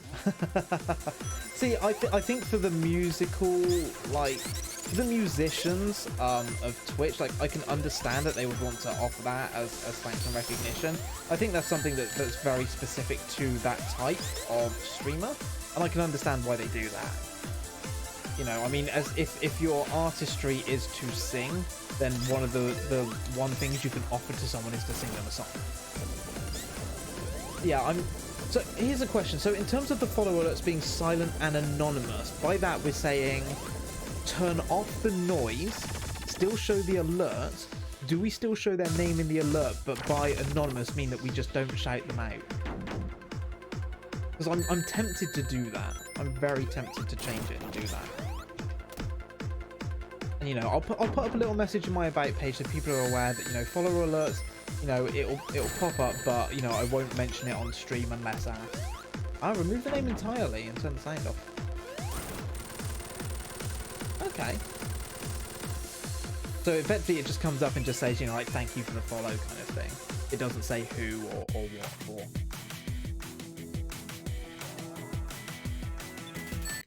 I mean, I'd even be content as to go as far as to like make a cheap channel point reward, you know, for those people that if they want a thanks and a recognition, they can just redeem like a quick channel point reward, which like, you know, hey, I've just followed, and you know, I know then that they want a shout out, and I can give them that shout out. I think that's a decent solution. I think it's still like Twitch being not inclusive enough to allow you to choose how you are, like all the things that you share with other people whenever you like visit their stream. Yeah. It's a really hard balancing act. I mean, I think also at like if someone has to like redeem points for like a shout out, it feels worse probably. Yeah. Then like it feels awkward. Like, why is it important? I mean, I'll be honest. Like, you know, having had this conversation, it's a really important conversation to have. I also, sorry, Ice Griffin. If you do exclamation mark giveaway, it will give you a link to see what the prizes are. This music is the cursed RPG pack, So specifically made for this marathon IL speedrun. Oh, no, of course, Amber, I get that. I think like I'm leaning very much towards the preference of basically just turning off follower alerts, just turning them off entirely. Have it still come up in the event list. So, you know, when someone follows, they can see that has been registered in the event list. If they want to say hi in the chat, then they can say hi in the chat, and I'll happily acknowledge them then and say thanks. Because it's clear that they want that interaction, and that's cool. But I think, you know, it's an important conversation to have, as I said. And I think I'm very much leaning towards the side of, I think I may turn off my follower alerts and allow people to have that level of anonymity if they want it. Because for me, yeah, I think if for it subs, it's completely legit to have like some kind of alert on. yeah. It's like followers that I have a problem with, because following someone is so non-committal. Oh, completely, yeah. Like, you can follow someone and then immediately unfollow them. Like, it's literally just building up a list of, you know, here's the list of streamers I want you to show me if they're live or not, please. That's all it is, like, in Twitch form, I suppose. I mean, it also depends on what type of alert it is. Yeah, that's true. I mean, Oppo, don't take this the wrong way, but your alert is like the worst one. I like Popo's alerts, but then I'm that kind of person, you know. I in some ways, I like kind of fun, quirky alerts. I mean, it's so over the top that you can't dislike it, but at the same time, it's like so obnoxious. I don't know. I was gonna talk about the follow alert, but fine. Which one? Oh yeah, I've seen that. Like, people say, "Hey, random person," because they see them in the viewer list on the chat if you open that window, even if they didn't actually say anything in the chat. Now that is creepy as fuck. Next level. I'm not even stuff. sure why Twitch still has the viewer list public for anyone to see. Oh yeah. Yeah, yeah, agreed, Hyblink, like, completely. Like, calling out lurkers is just like, whew, it's such a bad thing to do. Like, do not call out a lurker. Like, if they're there silently watching, there's a reason why they haven't spoken in chat. That's the real key thing. Generally, if someone's there watching you and they haven't spoken, it's for a reason. Either they are preoccupied with something else and want you on in the background, or, you know, maybe they just, you know, maybe they're having a bad day and they just want to unwind and watch you. Like, the last thing they want is any kind of interaction. Like, you know. I mean, I put on Twitch streams when I like clean my room or make dinner or something like this, and it feels very weird if someone would just like say my name while I'm doing something else, just having it on as background noise.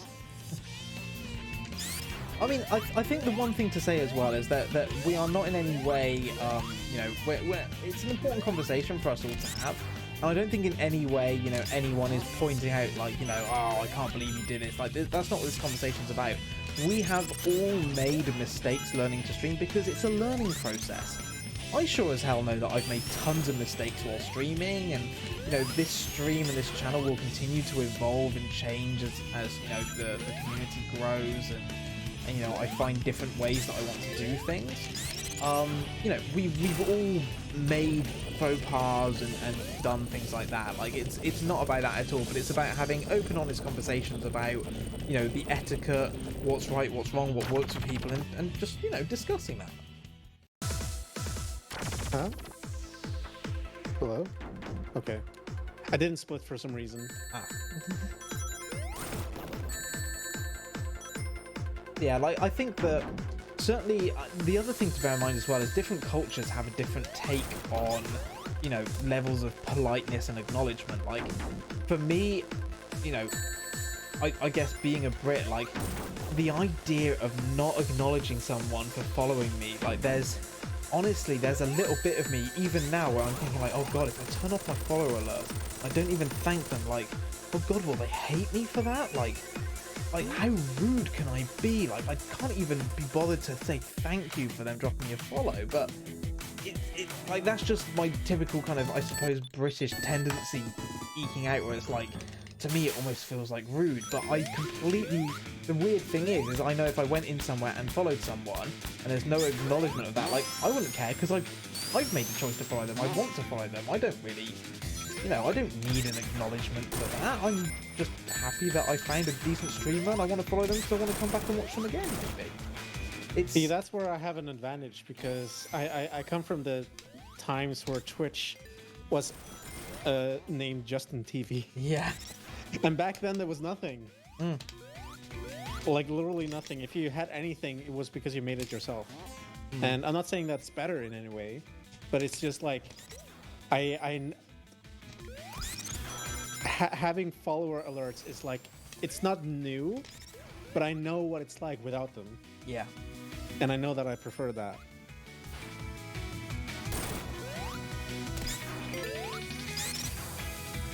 Yeah, I think I'll do that. I mean, I think that maybe they gotta lick the lurkers, they need to be loved. Also, welcome back, Animus. I think yeah, that's what I'm gonna do. I think I'm gonna make a decision that after this stream, my follower alerts are going to be turned off entirely. They will still appear in the event list because I can't control that, and I like having the event list there for people. If, you know, someone follows me and then talks to me in chat, I'll acknowledge them and say hi, they've made that decision to want to interact with me. And, you know, at that point I can thank them for their follow. But aside from that, you know, if people choose to follow, I'm obviously always eternally grateful, but I will stop the alerts and stop calling it out as well, because I don't want people to feel anxious or worried about, you know, what should be just a simple decision. Do you want to follow a streamer or not? You know, I think that would be a good step for me to take. You know, the sub alerts and the bit alerts will stay on, one because of TTS, and two because there is, of course, you know, people are giving their money for that, and I feel that I want to, you know, make a bit more of an acknowledgement about that. I think it's a different circumstance from the simple follow.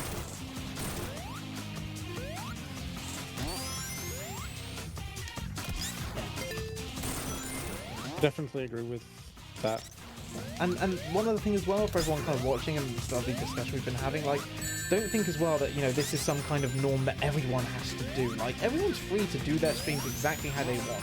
That's the joy of Twitch and what we're able to do in live streaming. You can have your stream exactly how you want it, the way you want it to be. You know, and it's up to the viewers, you know, whether or not they enjoy your content and want to be there for that. And, you know, don't change what you guys do out there on the basis of, you know, for example, oh, I've decided to get rid of it. Oh, I suppose, Hunter's doing that. I suppose I better do that. Like, no, you do what you want to do in your channel. That's the most important thing. It's just, having this conversation. That's kind of the decision I'm coming to right now for myself.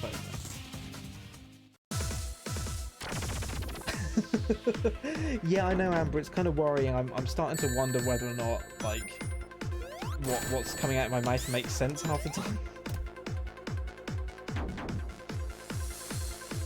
Yeah, I'm 3 hours in and I feel like I'm slurring. Mendez, I love follow alerts because I love seeing how much they butcher the pronunciation of my name, which is always hilarious. Yeah, Mindeezy, Mindezi is obviously correct, not Mendez. Yeah, Mindeezy is the best one.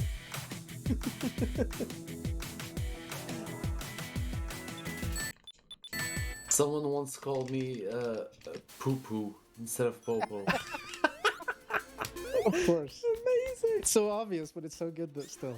Oh yeah, Minzy. Like, do they just like forget that there's a D in there?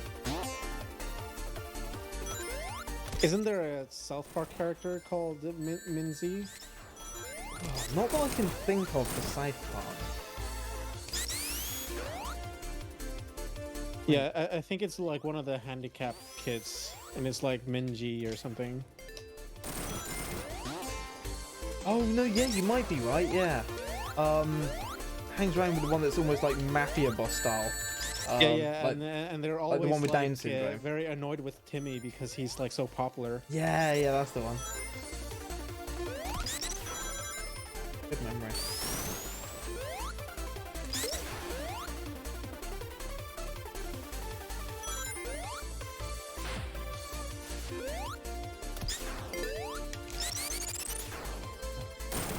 Anyways, I had another Twitch account I used to lurk with, but it got hacked for whatever reason, never even streamed off it, so now mine's super new. But I mean, it was a good fresh start, I suppose. Yeah, that's fair. That's fair.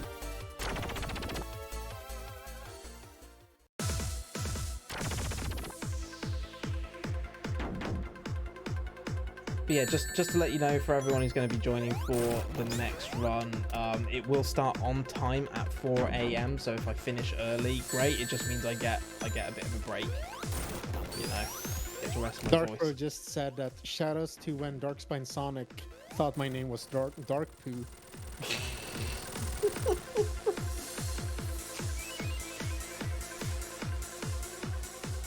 No plan to start early, Amber. We will start on time in 46.5 minutes. Yeah, I got to earn my breaks here. We'll probably sit around and just chatting for a little bit and just, oh god, I'm taking Sonic trip again from an idiot. Finish the game faster for longer breaks, 5 hits. Exactly. Yeah, this one's gone a lot quicker than I actually thought it would based on where I was earlier, so I'm kind of pleased about that because for a while I thought I was going to be finishing around like the 3:40 mark and only getting a 15-20 minute break, but looks like I'm going to get maybe upwards of half an hour, which would be very welcome.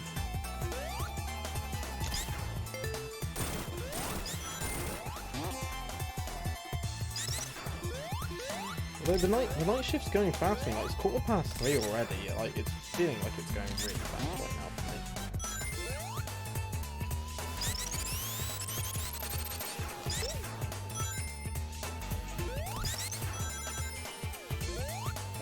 Where am I going?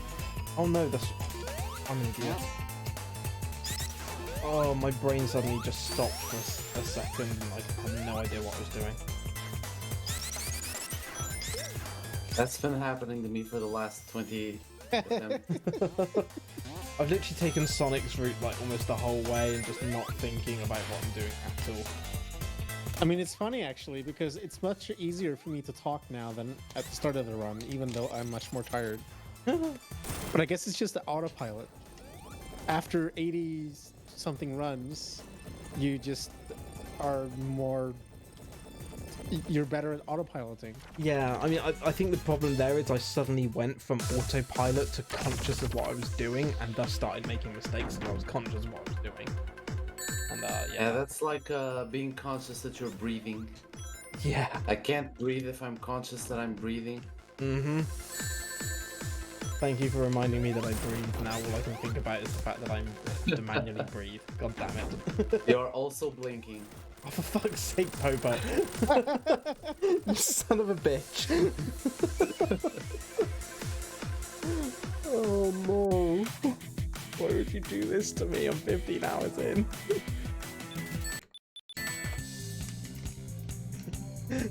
No, Fidesz, don't do that one. What would be worse, doing Sando 1 for 24 hours or manually breathing for 24 hours? Jesus, manually breathing. I'd probably die after about 8 hours and then I'd suddenly forget what I was meant to be doing.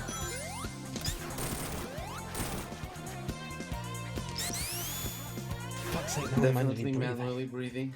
Definitely. Yeah, that's so exhausting. Imagine if you had to actually manually breathe.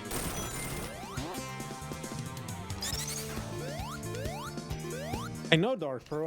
I've had this song on my phone for the past like 8 years because of that.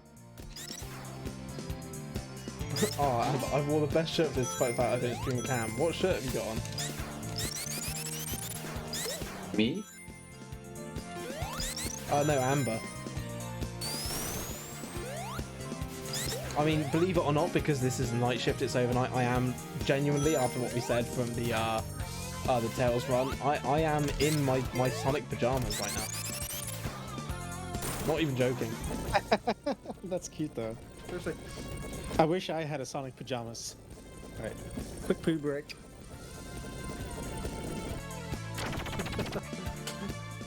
We in the PJs for the night shift. Comfy clothes, gotta be. Yeah, go for Amber. Pop it. Let me know which channel you pop it in. Whether it's you pop it in Pix or a different one. Just let me know which one. I've got Discord open. Oh fuck! One more, and I'm gonna go full ARG. Yeah, Pix is the public one in the Discord anyway. Discord can see it, so I'm happy with that. Jesus, that was so close to a full ARG.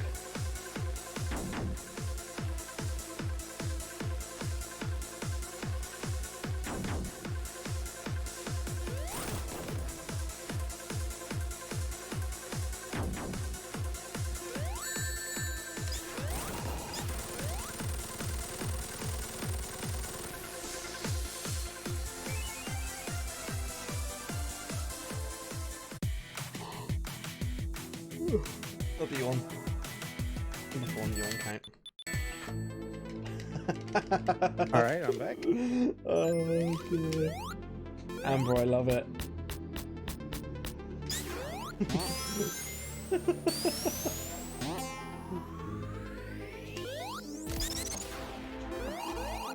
Welcome back, by the way.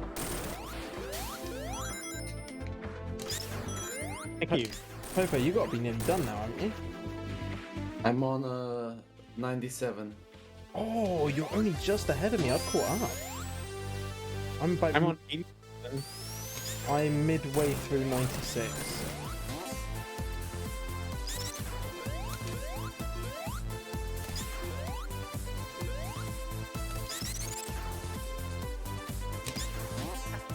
That's great, Dark Pro.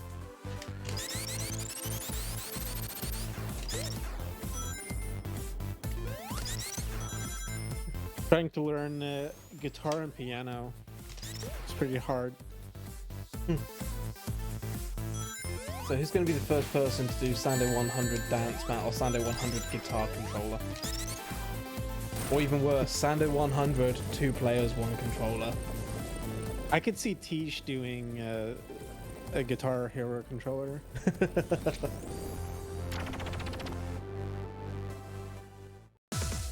Amber says they have guitar controller.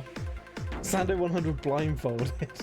I mean, I could give Sando 1 a go blindfolded. I'm learning piano from scratch, but I have a history of playing guitar. But I haven't played guitar in like 10 years. And also, I never owned a acoustic guitar, and that's what I got. So that's also interesting. Both an acoustic and an electric. Sorry? You have both? Yeah. Nice. I am not musical in the slightest. I love music. I love listening to music. I love very badly singing music. I cannot play a single instrument to save my life.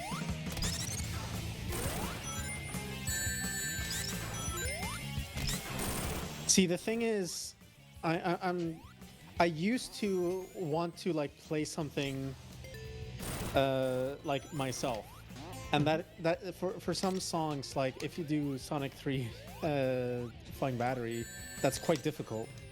But at the moment, I'm actually looking into doing more mixing, not because I am an aspiring, artist or like trying to become, my one man band, just out of interest and because I think it's fun. So the cool thing about mixing is that you don't have to be an expert at the instrument, and you don't have to also be able to play with like both hands, for example, or you don't need to be doing all these crazy things that people who play like on one instrument and like try to sound like an entire song needs to be. And so I enjoy that a lot more, and it also expands the list of like songs that I want to play that I can play.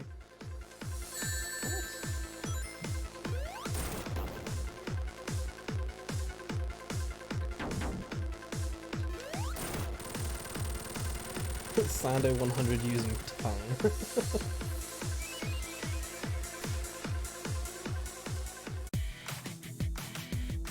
Oh, see, the Steam controller, Amber, was such a great idea.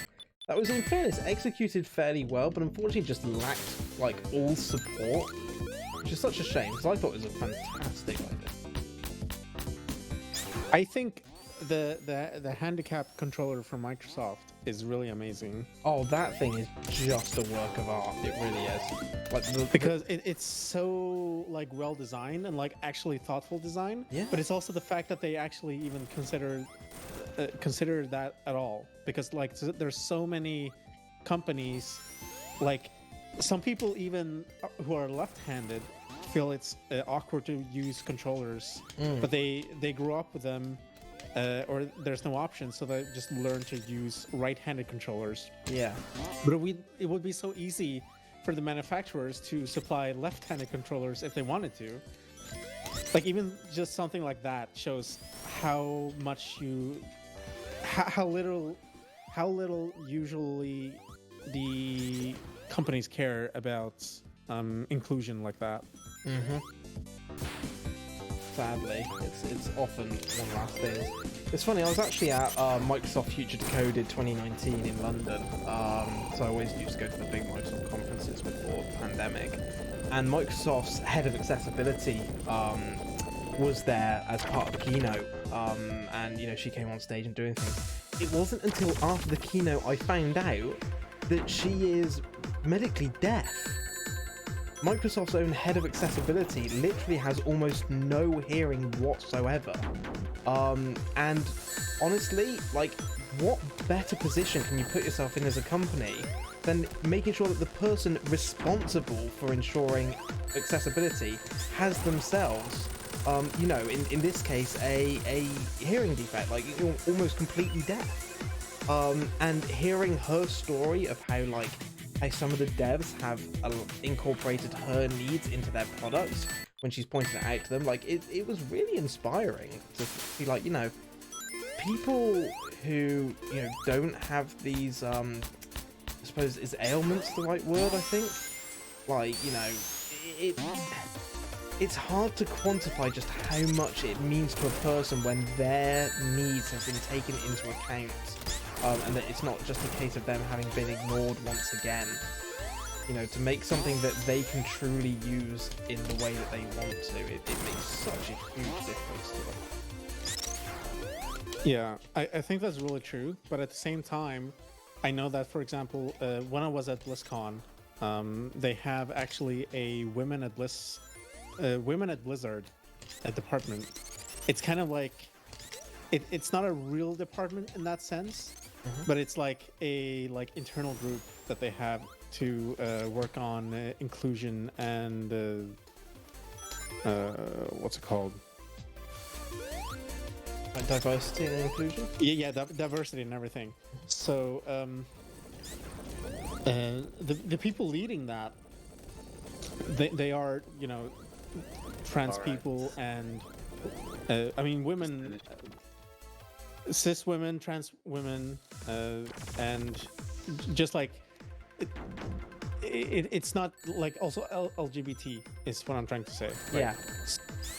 I think that's really nice, really good. I even have a sticker with like a Blizzard logo in rainbow colors, and I talked to them somewhat, and they seem to be like very genuine people, genuinely trying to do something really good. But at the same time, then if you read the news in the past like week or so, you know that Blizzard was outed for having a very toxic masculine work environment. Oh yeah. So I'm kind of skeptical. Like I appreciate that they have a women at Blizzard department, but it doesn't mean much if it's not like accepted wholeheartedly by the upper management. Oh no, absolutely. Popo, you got to be nearly done, haven't you?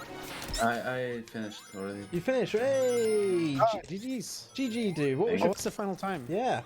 3:25, 45. Oh, fuck me, nearly a minute and a half ago. Fuck, sorry, dude. Congratulations, man. Well done on finishing it. And a fantastic time as well. Let's get some GGs in the chat for Popo, everyone. GG's, Popo.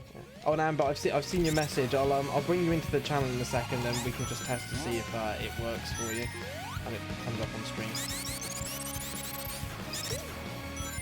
I am on my final run with Knuckles, so this is run number 400 in total. I'm nearly there. You won't believe the amount of times I forgot to restart and went into Sando too. Oh, don't say that. That's more time save. That's time save? Well, yeah. If you get to restart, it's time save because it's time lost technically, but it basically means that I would have been even further behind you. Oh.